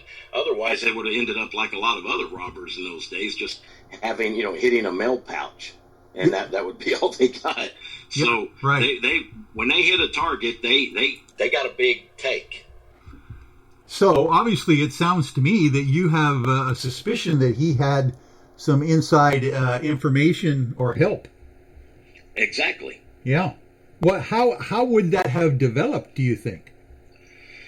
That could have been a number of ways, and that's where I don't have any proof. I've just got theories on how he could have developed such a good network of information. It could have been from former Confederates, which in many cases I doubt, because a lot of those guys were just farmers like Jesse grew up as a farmer, and they went back to farming, or if they did change their name like a lot of them did, and those who didn't change their name, they just relocated to a friendly climate and just took up where they left off. They started farming or ranching. But so I don't know how he built such a network like that, but it's very obvious that everything he hit was carrying large shipments, and they got what they were after, so he had to have had some type of network developed. I don't know if it was Freemasons, fellow Freemasons. I don't even know I don't have a fact. I don't know for fact that he was a Freemason until he came to Texas. Later in life, huh? That's right. Yeah. Well, something just occurred to me as well. Teresa, is there such thing as a female, not counterpart, but influence on Jesse James? Well, I mean, he was married to... History states he was married to Z. Mills, which was his cousin. But our theory is that she was actually married to Wood Height, who was the one who got killed and was placed as Jesse James, which allowed our great-great-grandfather, James Lafayette Courtney, to live out the rest of his life in Texas. And he was married to Mary Ellen Barron. Okay. In Texas, in other words. Correct. Wow. So the theory is potentially that he did live out his life and had maybe an opportunity to spend a lot of that money and or go and find it, dig it back up, and use it, huh? That's true.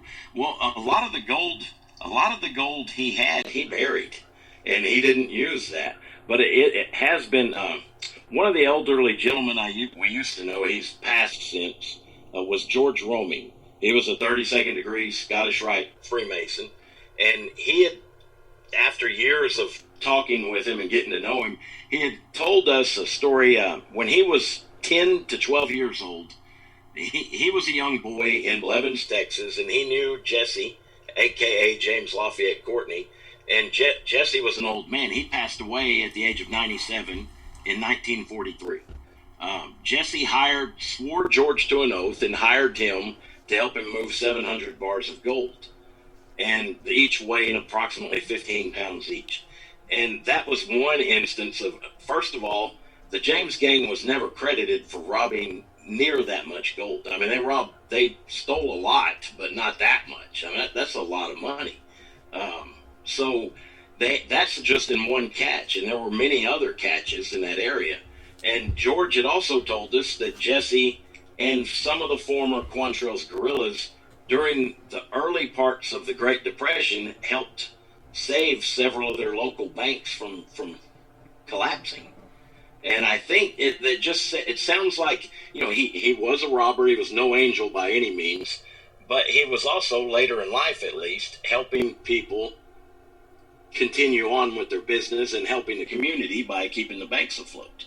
If that makes any sense. It's a strange turn. I mean, most people wouldn't think Jesse would help a bank, but he actually did. And I think there was a lot of political motivation behind much of what he was doing in both cases, older and when he was younger.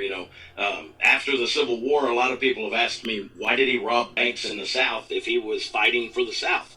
Well, what a lot of people don't realize is what they used to term carpetbaggers. And the Reconstruction era, a lot of the people who were allowed to run banks and have jobs, any type of professional job, were oftentimes former union men. So when they were robbing a bank, they were usually robbing Northern interests, if that makes sense. So that is interesting. Yeah, I never thought of that. And so back in those days, Jesse James's days, when a small town or whatever bank gets robbed, what would have been the popular culture thoughts of that? Would they have been thinking that these guys are Robin Hood type characters, or would they all be totally disgusted with anybody trying to rob a bank? That's a good question. I never thought of that, but you just hit me. It was kind of hit or miss, depending on that person's perspective. He was viewed as being famous or infamous, and he was described as Robin Hood by some, and then by others, a cold-blooded, heartless killer. So I think it just depends on the person's perspective, how they viewed him. But I think the large portion of people, he was a fascinating character, and a lot of people did paint him out to be a Robin Hood figure. Is there such a thing as a surviving weapon, rifle or pistol of Jesse James that you guys know about? Yes. We know of a couple. There's one in particular owned by a family, and their father wanted to sell it for a fair price. And then after he passed, it became, I guess, an object of contention for his survivors, or they all wanted it, and they greatly increased the price. So it was, we're out of luck on that in that case for now, anyway. So what is that weapon? It was a .44 revolver. Oh my! And the serial number, when we trace the serial number back, it was sold by Sears and Roebuck, and it belonged. The man who bought it was a small-time crook, but he was also an acquaintance of some of the James gang members. So it kind of added up that it could have easily fallen into Jesse's hands. It made the likelihood. It just increased the likelihood of that actually being authentic. Yeah, I see. and what would have been the modus operandi when they go in and robbed a bank? Would they have literally just shot their way in and killed people, or how did they typically do it? It would usually they knew the target they were after. They would oftentimes they wouldn't ride in and shoot up the town. Sometimes it said they would, but the way I view that is they based it on whatever the situation was at the time, and they fell back into their old guerrilla habits. They did the same thing when they were guerrillas. When they raided a town, sometimes it was more expedient to go in quiet and just slip in and slip out if they could. Like in Corydon, Iowa, there was a bank owned by, it was called the Achabach Brothers Bank. And the Achabach brothers owned this bank, and this is an interesting one. To me, this is one of the more fascinating robberies.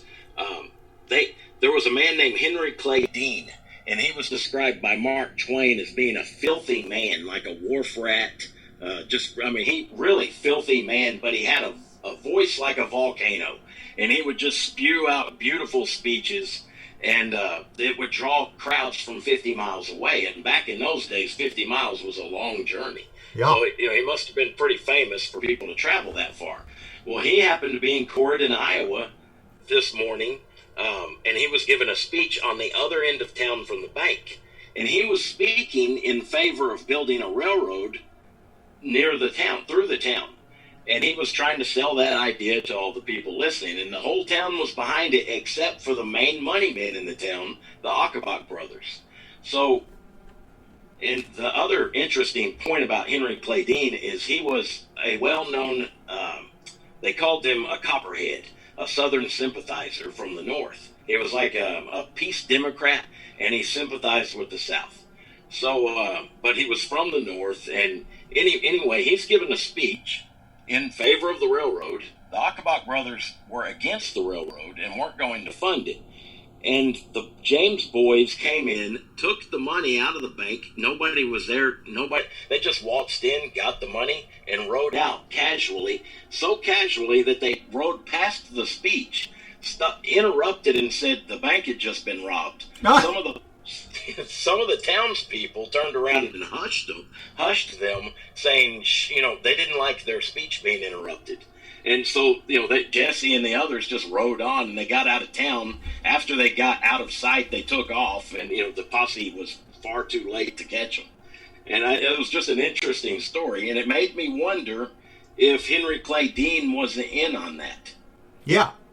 Yeah, what kind of like as a distraction, obviously. Exactly. Or that Jesse and the gang knew he was going to be there and just used it as a distraction. Who knows? That could be the case as well. But knowing that Henry Clay Dean was a staunch Copperhead who had ties, according to some historians, to the Knights of the Golden Circle, who were a secret society based in the South, it just kind of made me wonder if it could go either way. Maybe Jesse took advantage of it, or it could be a possibility that Henry Clay Dean helped them out. Oh, that is really fascinating. Oh, my word. Well, listen, we're going to get into more detail here after our 6-minute break. Fascinating stuff. Thank you guys for being here. Danny and Teresa Duke, the great-great-grandchildren of Jesse James. We'll be right back after this. Need that weekend supernatural fix? Look no further than Spaced Out Saturday right here at spacedoutradio.com. I'm Stacey Edwards. And I'm John Edwards. Each Saturday night, Stacey and I are going to bring you the best in paranormal, cryptids, UFOs, you name it, and we're going there. It's all about the experience and to share the knowledge with all of you. So tune us in every Saturday night on Spaced Out Saturdays, starting at 9:06 p.m. Pacific, 12:06 a.m. Eastern, only at spacedoutradio.com. I'm feeling a little spicy tonight. What to do? Why not get Bumblefuck? 4 million Scoville units of pure hard rock. Bumblefoot hot sauces come in 3 flavors. The burning Bumble. Tone it down a bit with Bumblicious and throw the sauce on everything. Spice it up. Bumble me, baby. Bumblefoot hot sauce. Get it today at kajans.com. Are you looking for great advertising value for your company? Look no further than Spaced Out Radio. We have a multitude of places to get your name out there, including commercial ads during the show, special promotions, and banners on our website. Our audience is proven to support the companies that support our show. We can make your budget work for you. So for more information, please contact us at sales@spacedoutradio.com.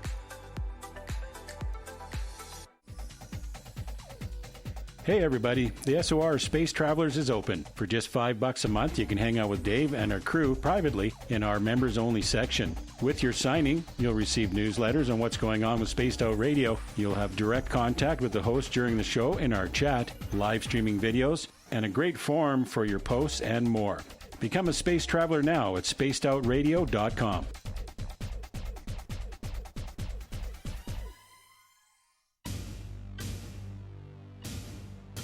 You wanted new SOR gear, and now you can have it. The SOR Vault is fully stocked with t-shirts, hats, hoodies, mugs, and everything in between with great logos for you to choose from.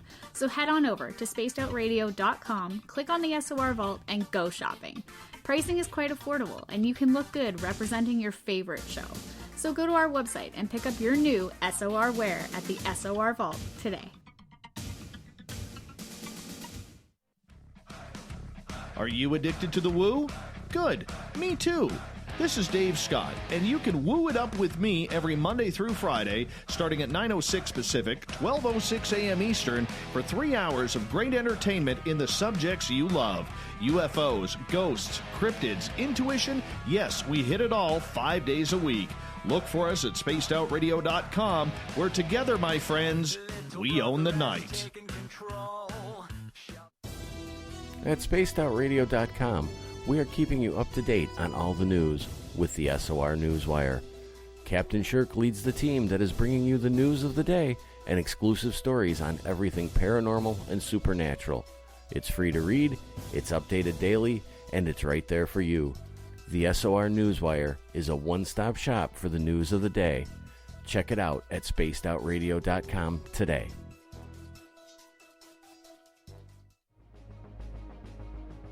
Hello everyone, this is Ryan Stacy from the Experiencer Support Association, otherwise known as TESSA. We're glad to team up with Spaced Out Radio to help investigate your experiences on the SOR Sightlines Report. Together, we'll investigate the strange sightings and occurrences you've had. We're looking for answers just like you. So fill out a Sightlines Report on the Spaced Out Radio website and let's figure out what's going on together. Hey Spaced Out Radio fans, it's John Resig, founder of the Chive and Chive Charities. Our goal is to make the life of veterans, first responders, and those with rare medical conditions 10% happier. We do this by donating one grant item, ranging from dance to therapy programs to prosthetic limbs, to those who need it most. To contribute to Spaced Out Radio's official charity, head over to chivecharities.org and become a donor today. Hello, this is your guitar man, Ron Bumblefoot Thal, and I have to tell you, I love the response I get for Little Brother is Watching from Spaced Out Radio fans. It's amazing how music can inspire and make people think deeper about what's going on in the supernatural world. You can head over to my website, bumblefoot.com, to check out my music, my guitar workshops, my touring, even check out some of the hot sauces that I'm working on. And make sure you keep on listening, because with Spaced Out Radio, you know Little Brother is watching. From the heartlands of Canada to beards around the world, we know how to take care of you. Fill your follicles with the Mighty Moose Beard Oil. All our oils and balms are handmade and 100% natural ingredients because we care about your beard. And hey, use the promo code SOR2019 and get your Mighty Moose Beard Oil today. You can check us out on our website, mightymoosebeard.com.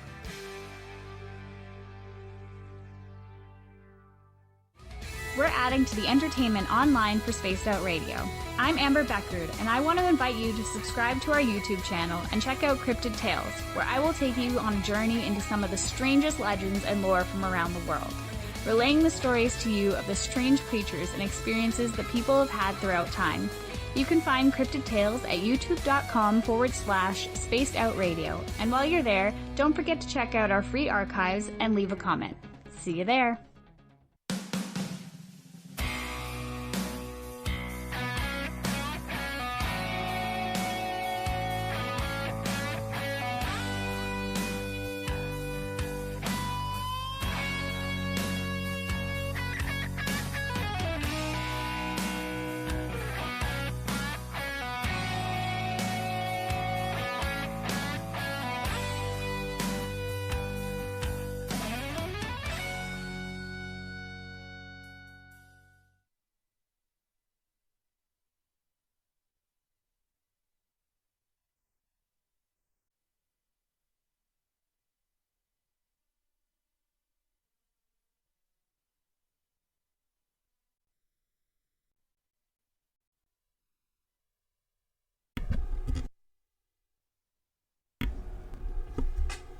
Oh, we're back, folks. Sorry about that. I think I missed the commercial there. And now, can you hear me? I can hear you. Oh, good. Thanks, you guys. I had a little dead air there. Sorry about that. We're back with Danny and Terry Duke regarding Jesse James. Oh my goodness. You know what I just was thinking is that maybe we could go through the actual genealogy that you guys know of on how you are actually related. Obviously, you guys have a last name of Duke, and the gentleman was Courtney, right, in Texas, that basically we're saying who is Jesse James. So is there any way you can quickly kind of give us, which line you ended up being related to Jesse James through? Yeah, well, my mother, Betty Dorset Duke, her father was Jesse Willard Dorset. His mother was Ida Courtney / James, and her father was Jesse James, a.k.a. James Lafayette Courtney. So it was through my mother's line, and my mother's father's mother's father. So it just kind of switched, it jumped from mom to her dad, his mother to her father. And was this something that your mother grew up knowing, or was it a revelation to her at one point in her life, or what? She grew up hearing the stories. Yeah. It was what? Yeah, well, I'll let Terry say it. No, she heard it all her life, and told us the stories when we were kids. So we kind of just grew up hearing it, kind of like she did. And then she just decided she wanted to, do some deeper digging into this information that she always heard. And it seemed like all the evidence, the more she researched it, the information was just coming to her. It was just a lot of interesting facts that came out of all of this. Is your mother still living? No, she passed away in 2015. Oh gosh. So you guys were old enough to benefit from her knowledge and research, it sounds like. Oh yeah, definitely. Yes. We helped her research for most of the time. Teresa was involved with the research a few years before me, and when I moved back from Houston, I got into it with them. Oh, fascinating! What was as young people coming across this revelation, or growing up with that legend in your family? What was the real thing that do you remember fascinated you first regarding these family stories? Was it one event, or was it just kind of like overall kind of catching up to you as you aged and came into the world?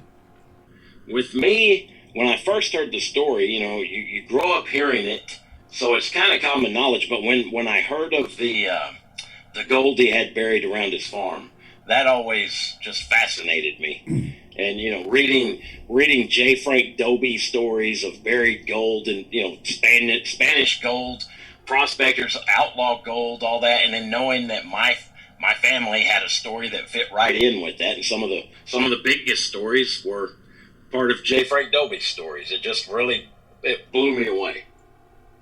Danny, you have two captivating books.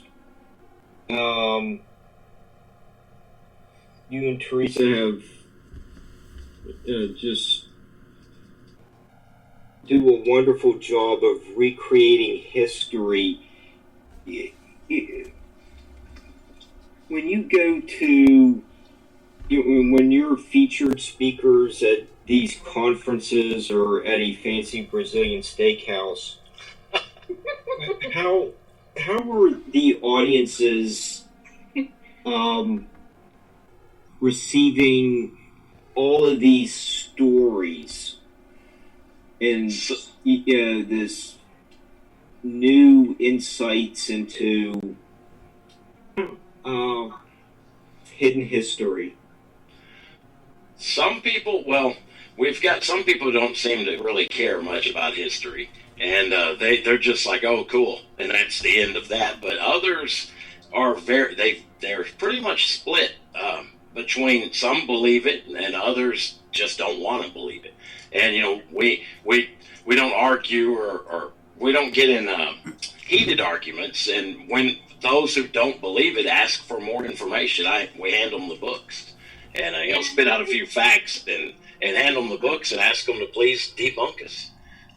And that's usually they don't know where to begin or how to debunk us. So, but I have noticed the general theme with people when they listen to our story, they're fascinated, they're drawn in by it. So I've noticed, just from what I've noticed, though, there's either way, if they believe it or if they don't believe it, they're still fascinated, and I've noticed they have a lot of questions, and they're just kind of drawn into it. It's something about Jesse James that captivates people, even to this day. It's true. And it also helps when you've got, like our mother, when she first started, she took all the evidence we had, like the photographs, for example. She had them verified not just by historians, but she went to forensic photographic analysts who were, some of the leading analysts in their field. And they verified, the Texas Department of Public Safety, the Austin Police Department Photographic Forensic Lab, and another group called Visionics, who they've changed their name since to, I think, Identics. But they were world leaders in facial recognition technology, and all three verified that our photos matched the historically accepted photos of Jesse. And when you point that out, people get a lot more interested. I'll bet. Oh, that is fascinating stuff. So we've got some proven genealogy. Of course, so there are some people who really get into genealogy themselves and go all the way back to the Mayflower or whatever, So obviously this is not that far back, that you guys have got some forensic evidence to prove all of this. Let's get into the things that are kind of fascinating to all of us. For instance, lost treasure maps and potential gold that's buried somewhere. Let's talk about what you found out in that regard. Okay. And before I start on that, I also wanted to mention the conversation earlier about Shakespeare.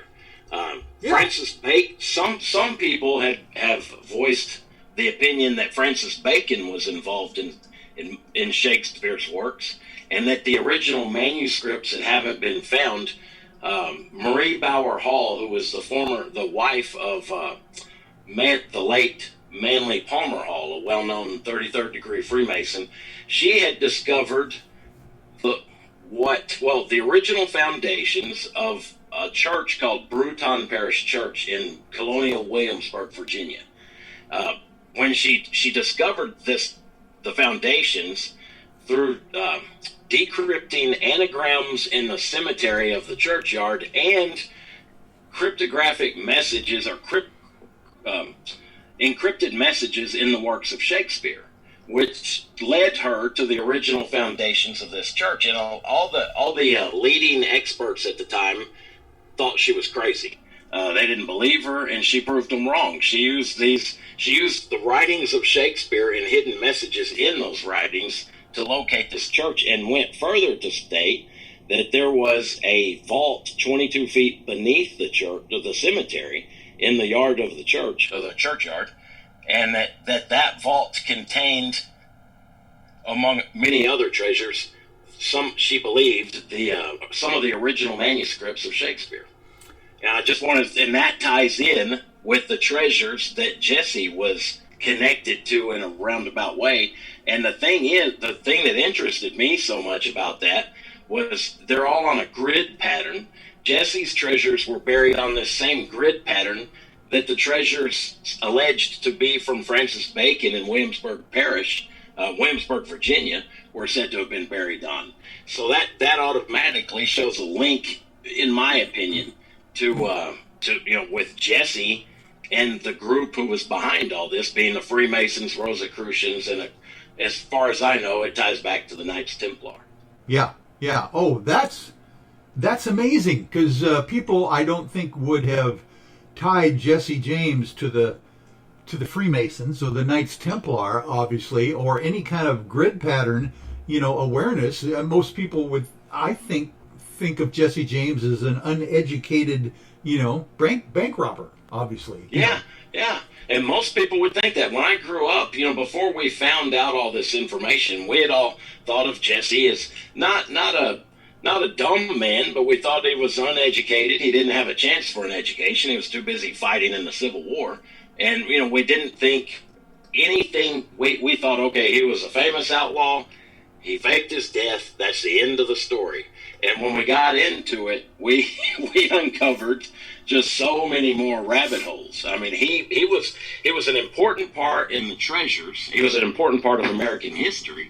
But when it came to the treasures, he played an important role, but he was far from being the largest. He was a small cog in a huge machine when it comes to the treasure side of it.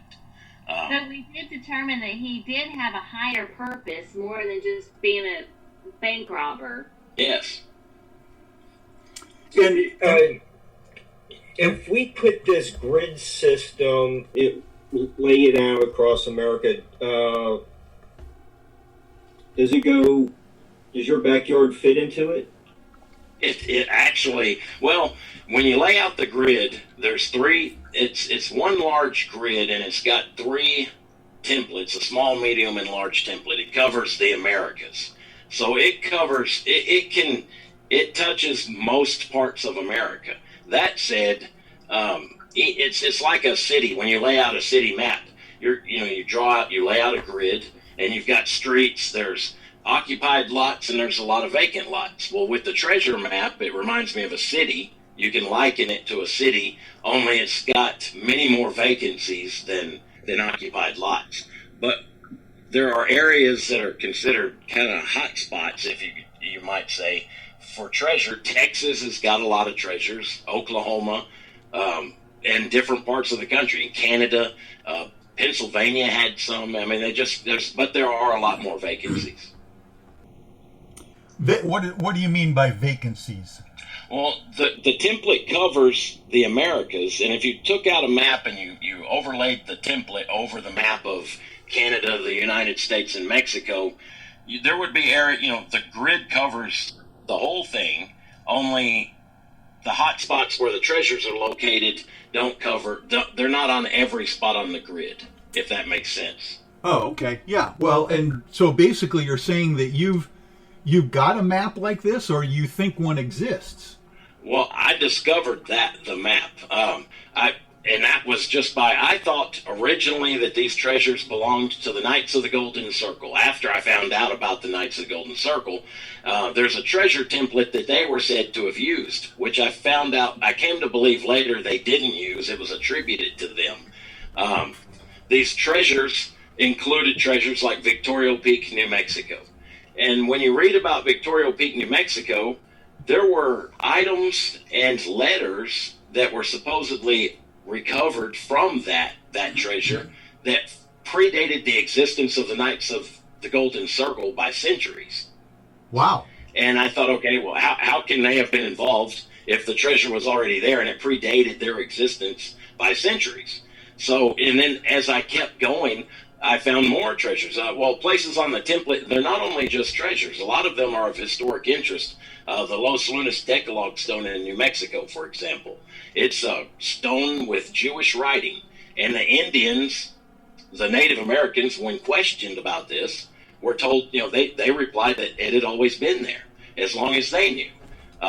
The Newport Tower in Rhode Island, it's on the template, and areas around Oak Island, which all predate the existence of the Knights of the Golden Circle by centuries.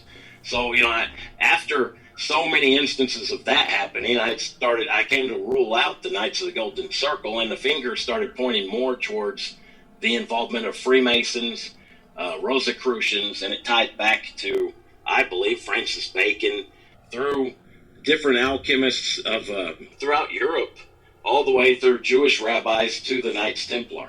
And I know, when I wrote the book and got it published, I thought, oh boy, people are going to think I'm way out there.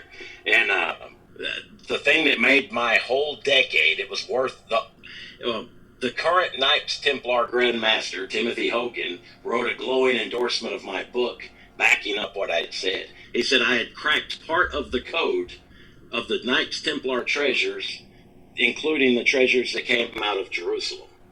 And that just blew my mind. So that was all the, that was a nice breath of fresh air. Oh my goodness! Talk about an authority that gives you, glowing accolades for your research. That's fascinating. Oh my! Yeah. And basically, you've got the proof that Jesse James was indeed involved. Excuse me, with the Masons or the Masonic lodge in his location where he lived. Is that how you've tied it to there? Yes, he was a member of the Masons under his alias, which was James Lafayette Courtney. And the only way we know for a fact he was a Freemason under his alias, but I don't know if he was a Freemason before he, under his real name of Jesse Woodson James, or if he did that under his alias. But most of the people in that area, especially the old timers that we'd interviewed, all said they knew full and well who James Lafayette Courtney was. He and most of the Masons in his lodge were former Quantrill's guerrillas. Not all, but many of them. And, they all knew the secret, but they just kept it secret, and they all watched each other's backs. Yeah. Yeah.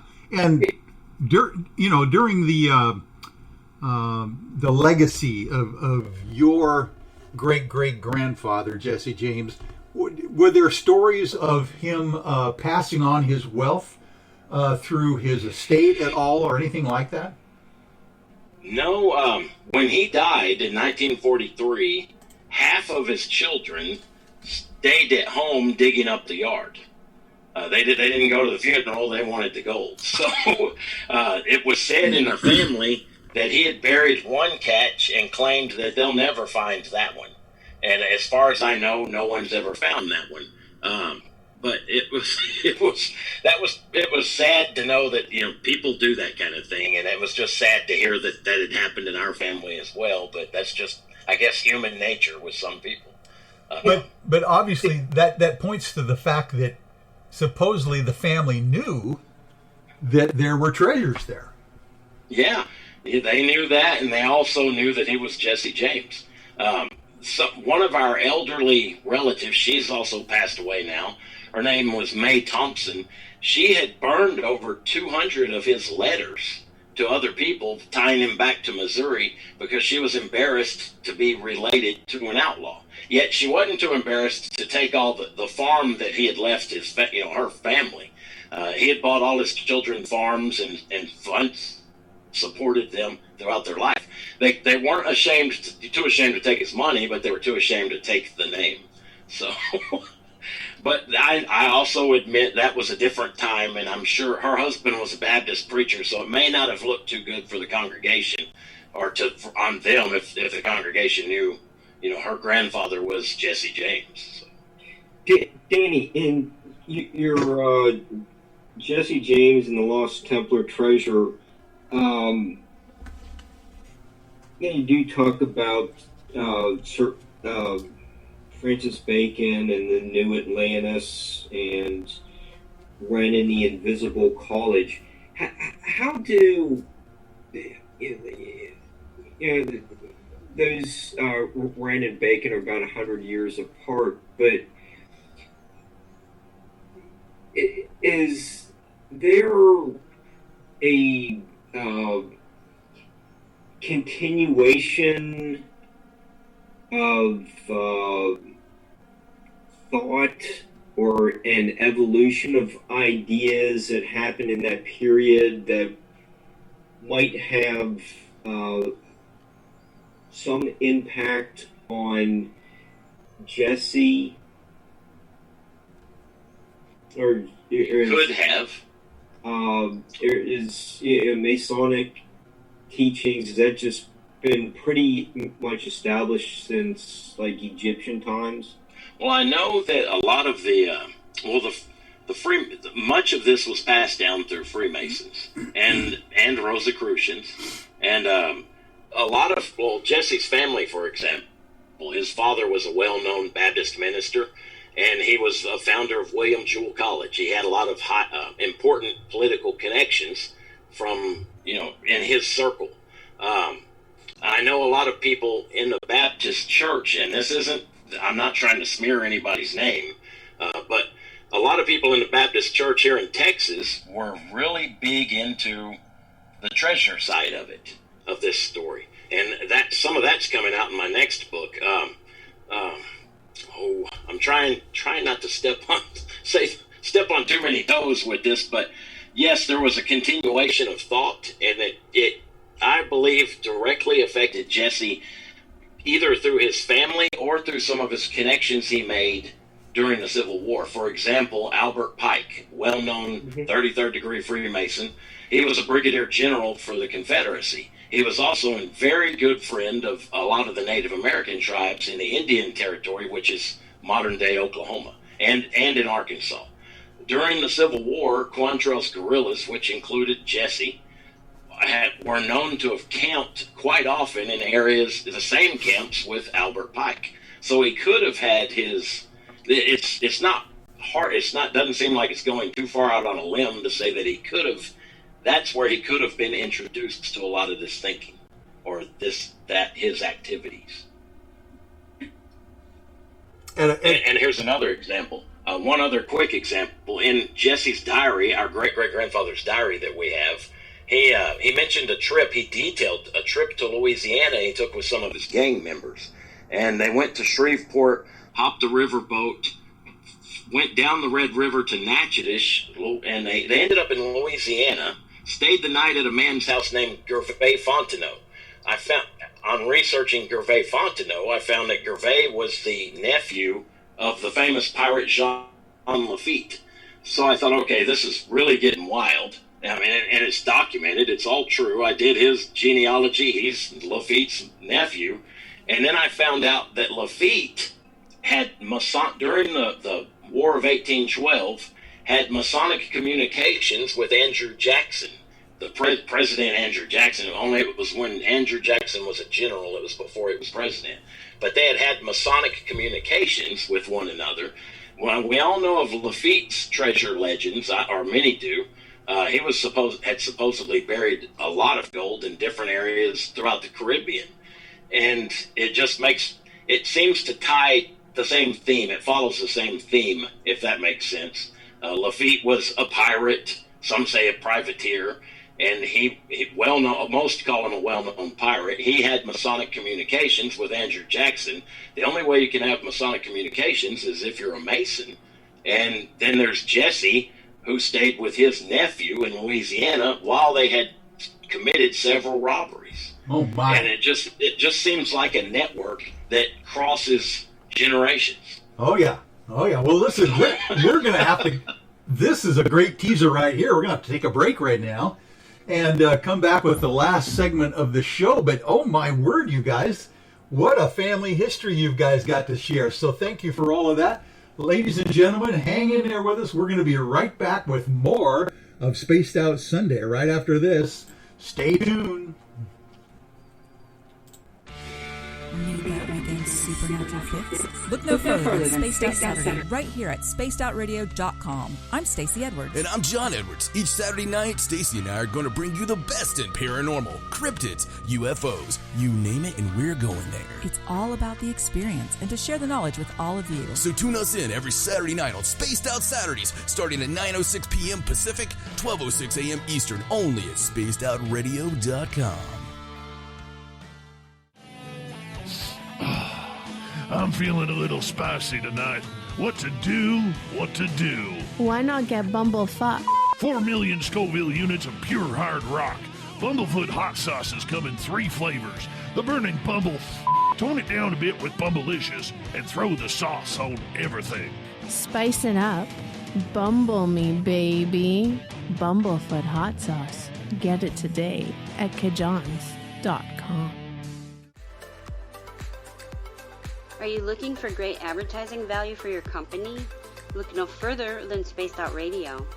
We have a multitude of places to get your name out there, including commercial ads during the show, special promotions, and banners on our website. Our audience is proven to support the companies that support our show. We can make your budget work for you. So for more information, please contact us at sales@spacedoutradio.com.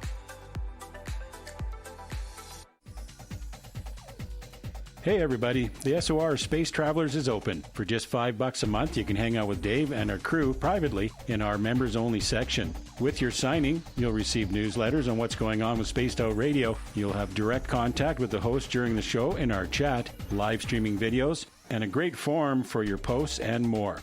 Become a space traveler now at spacedoutradio.com.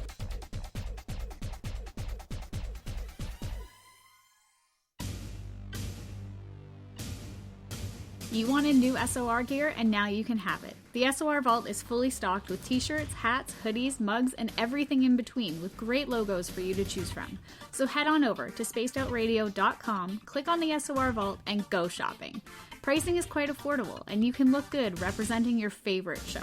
So go to our website and pick up your new SOR wear at the SOR Vault today.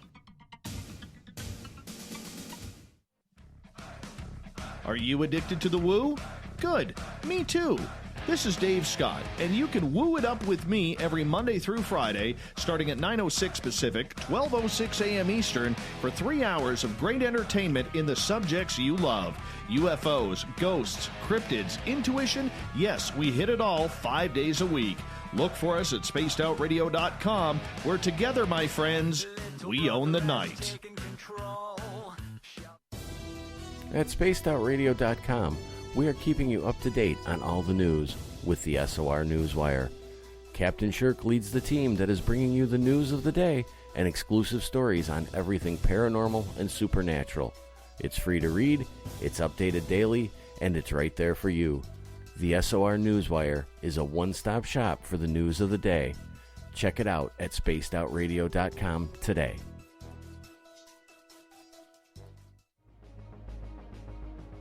Hello everyone, this is Ryan Stacy from the Experiencer Support Association, otherwise known as TESSA. We're glad to team up with Spaced Out Radio to help investigate your experiences on the SOR Sightlines Report. Together, we'll investigate the strange sightings and occurrences you've had. We're looking for answers just like you. So fill out a Sightlines report on the Spaced Out Radio website and let's figure out what's going on together. Hey Spaced Out Radio fans, it's John Resig, founder of the Chive and Chive Charities. Our goal is to make the life of veterans, first responders, and those with rare medical conditions 10% happier. We do this by donating one grant item, ranging from vans to therapy programs to prosthetic limbs, to those who need it most. To contribute to Spaced Out Radio's official charity, head over to chivecharities.org and become a donor today. Hello, this is your guitar man, Ron Bumblefoot Thal, and I have to tell you, I love the response I get for Little Brother is Watching from Spaced Out Radio fans. It's amazing how music can inspire and make people think deeper about what's going on in the supernatural world. You can head over to my website, bumblefoot.com, to check out my music, my guitar workshops, my touring, even check out some of the hot sauces that I'm working on. And make sure you keep on listening, because with Spaced Out Radio, you know Little Brother is watching. From the heartlands of Canada to beards around the world, we know how to take care of you. Fill your follicles with the Mighty Moose Beard Oil. All our oils and balms are handmade and 100% natural ingredients because we care about your beard. And hey, use the promo code SOR2019 and get your Mighty Moose Beard Oil today. You can check us out on our website, mightymoosebeard.com.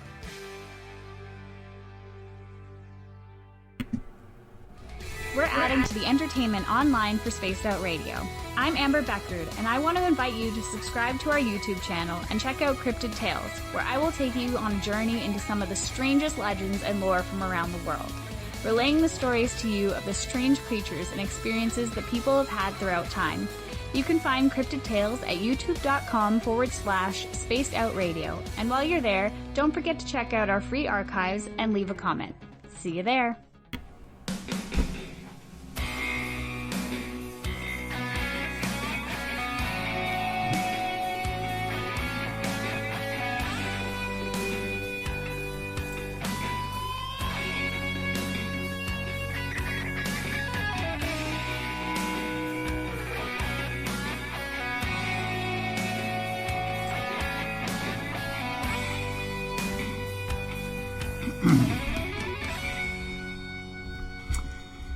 And we are back to the final segment of Spaced Out Sunday, along with Daniel and Teresa Duke, the great-great-grandchildren of the infamous Jesse James. This is a fascinating subject that we're getting into here in details. And it looks to me, both of you, that this whole thing is a lot deeper than anyone ever thought of, with all your research and the whole idea that these Knights Templar and Freemason grids and contacts seem to be, I mean, going back to Andrew, did you say Andrew Jackson, Daniel? Yes. The President of the United States at one point, obviously, before he was president. And, of course, all of the you can correct me if I'm wrong, but my understanding is that most of the founding fathers or presidents back then were Freemasons themselves, right? That's right. Oh, my word. Do you think you kind of had a tie-in there for the young Jesse James and Albert Pike when they were, fighting during the Civil War in their various issues? That seems to be a real early tie-in with Jesse James, that he might have been at a young age exposed to that whole network. That's right. It was a young age, and that's also an impressionable age. So I could see how that would even make an even greater impression on him, and help guide his life. But also, again, a lot of men on both sides of the Civil War were Freemasons, and I know a lot of Quantrill's guerrillas were said to have been Freemasons. So he could have got it. He could have been influenced by Albert Pike, or he could have been influenced by a number of other men who he rode and fought with. Yeah, and there you go. That almost as if is there as well to tie him into that maybe knowledge of where these shipments of gold are going to be. At the time, maybe he had some kind of a deal where he would be splitting some of the proceeds, with the Masonic brothers, or some kind of a brotherhood like that. Who knows? And what I had found through my research, or I strongly believe, is that through the centuries, before even the beginning of modern day Freemasonry, you had all these different groups, Jewish groups, Kabbalists, Gnostic Christians, alchemists, anybody who didn't, or who had even like Druze mystics, Muslims, Sufi mystics. If they didn't agree with the power of the day, which was the Catholic Church at the time, or if they spoke their mind or had a belief and voiced that belief, they could lose either everything they had or even their head. And I think the whole reason all of this started, even with the Knights Templar, for example, they themselves were outlaws, and many were said to have gone into piracy. It wasn't like a nefarious, evil mafia-type group who went out fighting, robbing for their own gain. I think their dream was to create a new, like Bacon's book, The New Atlantis, which I believe looks like a template for what the United States was meant to be. And I think the Freemasons, who were said to have been founded in large part by Francis Bacon, along with the Rosicrucians in some cases, served... I believe their goal was to fund a new nation, and I think that's why a lot of the gold was robbed or captured in whatever way and then buried in the manner it was. Like, that would also go a long way in explaining why Jesse buried the gold instead of going out and living it up. And actually, later, when the country was in trouble, what did he do? He helped keep some of the banks in his area afloat. So... Right. I think it was done for good reasons, only there's a lot of gray areas. Anytime you're having it's almost like an unseen war, in my opinion, between maybe the Catholic Church and the Freemasons or the Templar at different points in history. And I think that's why they needed to. There's a lot of gray areas that come from things like that. I'll try to keep that short and stop there. Teresa, we just heard about Jesse's charitable contributions to banks, and in The Mysterious Life and Fake Death of Jesse James. In the diary section of the book, you're covering like 1871 to 1876 or thereabouts. When you read Jesse's diary, do you see any traits that you do that go right back to Jesse? Well, yeah, like, I think he hinted in his journal, like, for example, people would come up to the farm, that total strangers would just drive out there and they would introduce themselves, and he would always say, after the name, or so they say, like he was paranoid, like there was hints of paranoia. I think it carried, he tried to live out his life after the fake death the best he could, but I think he still had always over, looking over his shoulder. And I think there were little hints like that, for example, that I would see in his journal. He seemed paranoid, like he didn't trust these people. Yeah, but how about with you? Are you concerned that? Oh, wow, that's a good question. The adventurous biker babe lifestyle that you now live. Yeah, I do like to live a little on the edge, so that might be a common trait with Jesse. Okay. Oh, that's fascinating. I'll tell you what, there's something to that DNA thing. Literally, there are large strands of DNA that get passed on through generation to generation to generation and can be traced back. That's been shown true for sure. You wonder how much of that, controls our current day, existence and stuff. Now, I'd like to ask both of you guys, Daniel and Teresa, do you think that this network, this secret network of potential Freemasons and Masonic, secrets, do you think it's still alive today as we live our modern lives? That's a very good question. That would be hard to. I guess I could theorize. I would say I believe there are people who know about it in those groups, and that's as much as I could really say about that. I know Timothy Hogan, when he wrote the glowing endorsement, he mentioned that I had cracked part of the code, and that tells me there's more code. And he obviously knows that, so that would allude to the fact that he knows that. So I would have to say yes. Yeah, it just really intrigues me.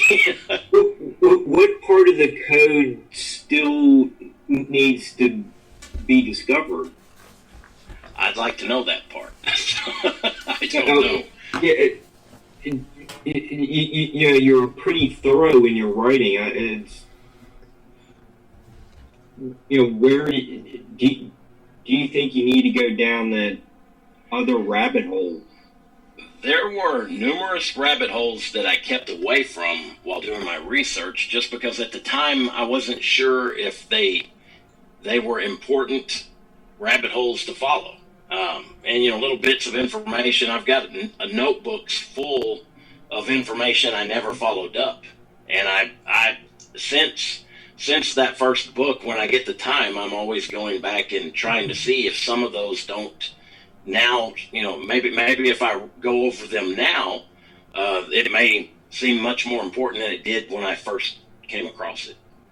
Is that going to be in the concluding part of your trilogy? It could be. That's a good question. And that part of it, I went down one of the many rabbit holes with the third book, and that's where I'm going to try to wrap it up. And I'm currently, my fourth book will likely be a novel based on those three. Oh, with a little more information. So that would be very entertaining to listen to. Wonderful. By the way, have you ever thought, Daniel, of becoming a Masonic member yourself, going into that order just because of your family history? Yes, sir. I joined the Freemasons in October 22nd, 2019, and now I'm a Master Mason now. Oh my! As of October 2020.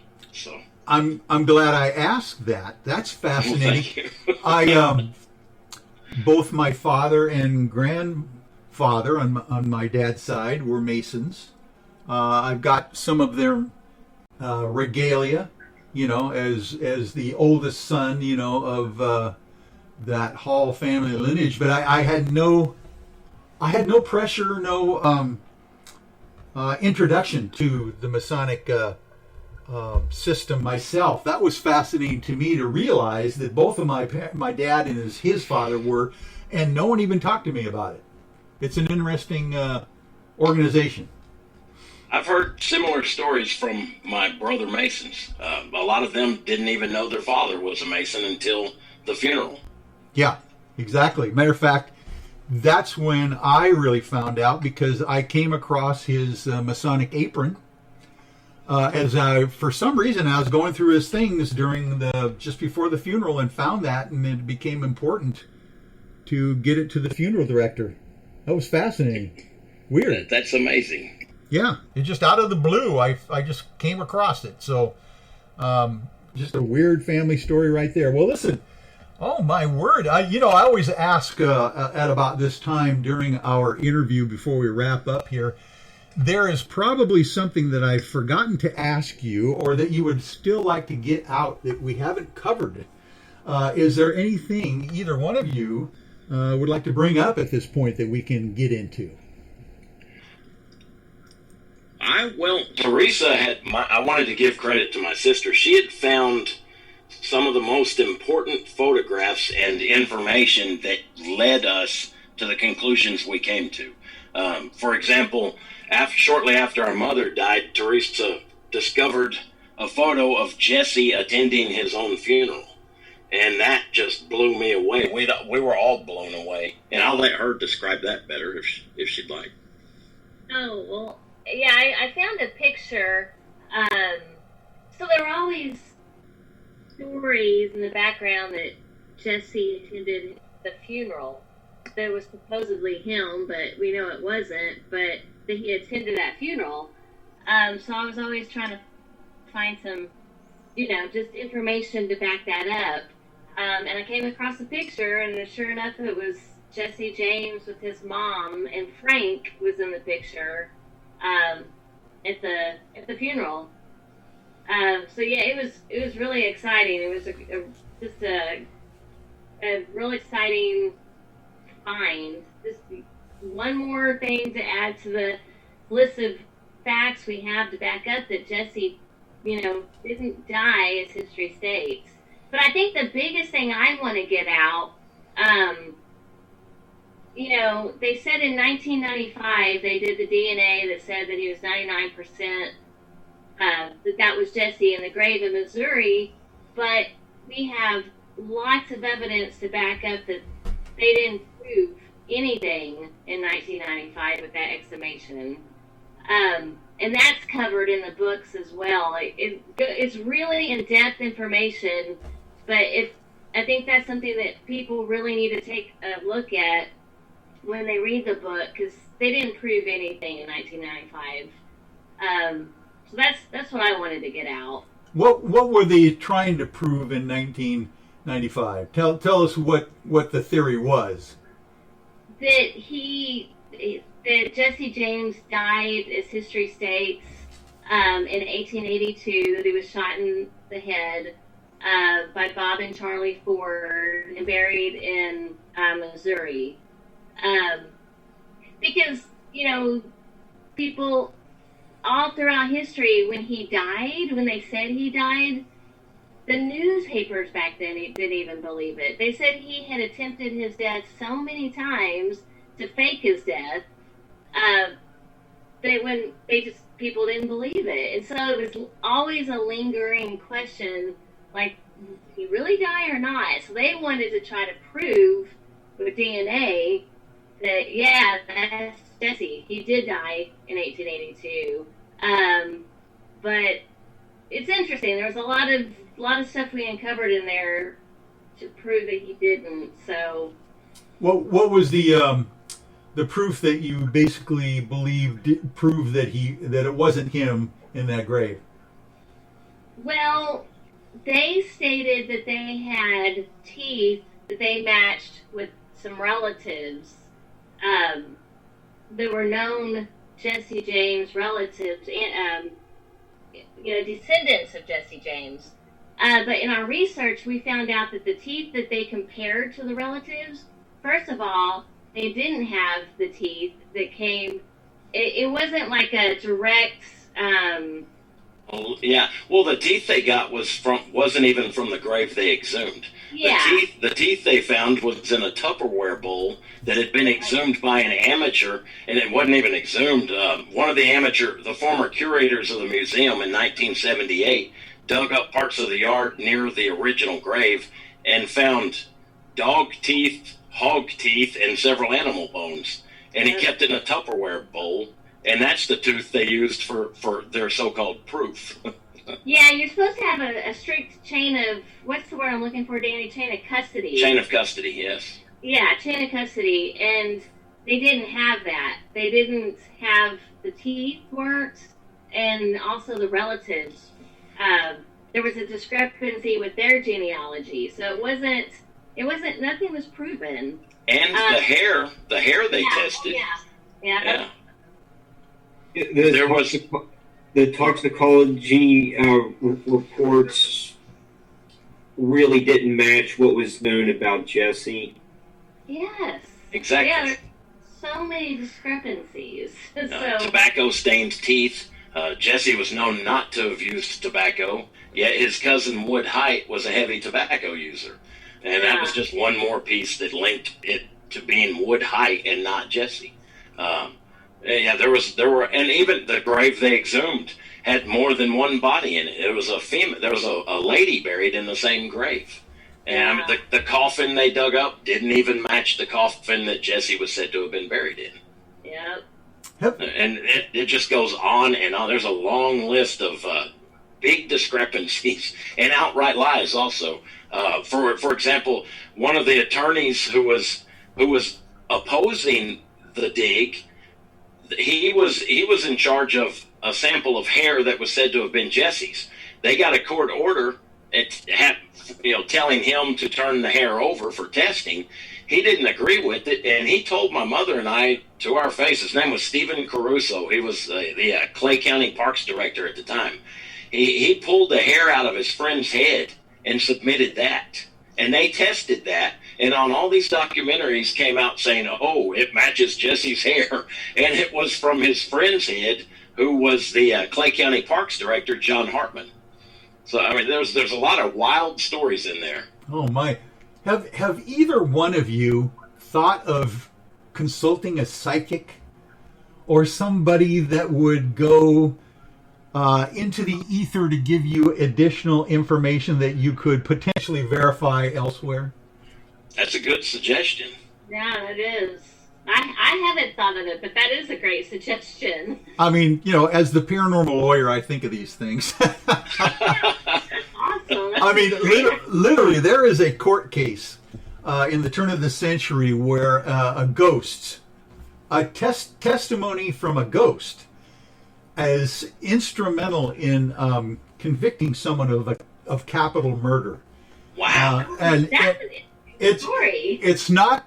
it's not that the jury believed the ghost, but the jury used that testimony to go down a rabbit hole that turned out to be true. You know, that kind of thing. Oh, wow. Now that's really interesting. That's really cool. Anyway, something to think about. You know, there's some really good psychics out there, obviously. Remote viewers, whatever you want to call them. Some of them are just amazing. And of course, the time frame, you know, the whole idea of time, space, and everything not really meaning anything can be very helpful in forensics sometimes. Not that it's useful in a court of law, but like I said, it can get you in a ballpark potentially, you know, that you might never even have thought of before. If you have any suggestions, we're open to it. Yep. All right. Well, I'm sure we will have some after this. I'm sure some will come out of the woodwork real quick, and we will definitely pass their information on to both of you. But you know, this has just been fascinating, you guys. I really appreciate your taking the opportunity to come on during this time, this busy time for the holidays, and spend your time with us at Spaced Out Sunday. Thank you both so much. And Mark, it's always wonderful when you put these shows together like this, all the work that you do behind the scenes to get us together and to come up with some very interesting conversations. Thank you again, both of you, and thank you, Mark. Thank you. Thank you. Dave said he didn't get any hate mail, so he allowed me back on this week. I hope everyone has a Merry Christmas. Merry Christmas. Yeah, Merry Christmas as well. Yes, you guys have a wonderful week. It is going to be an interesting time here of the holidays. Hunker down, enjoy it, and try to just stay safe, you know? Oh, yes, you too. Thank you. Thanks for having us. Oh, you're welcome. All right, folks. Well, we're going to be back in just a moment here on Spaced Out Sunday, but we're going to wrap things up in just a second.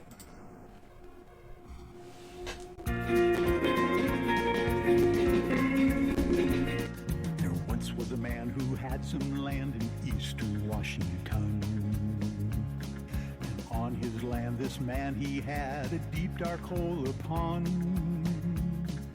People came from miles around to throw their trash down in to see how deep the hole was and listen for its end.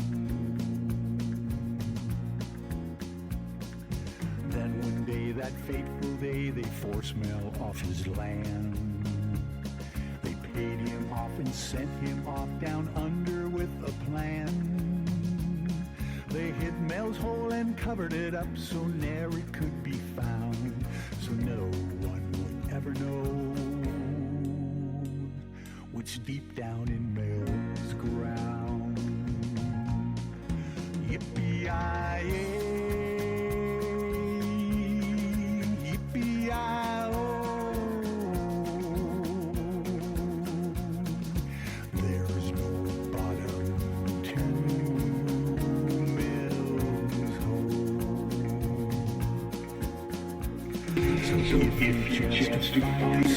Well, I want to remind everyone that Mr. Ron Bumblefoot Thal is the official music of Spaced Out Radio, rocking us in and out of every single show. You can find out more information and music at bumblefoot.com.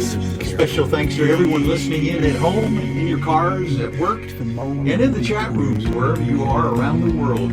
Remember, this show is currently copyrighted by Spaced Out Radio, the SOR Media Ventures Limited. Thanks for sharing your evening with us, folks, because together, my friends, we own the night. Good night, everyone. We will see you next Sunday on Spaced Out Radio.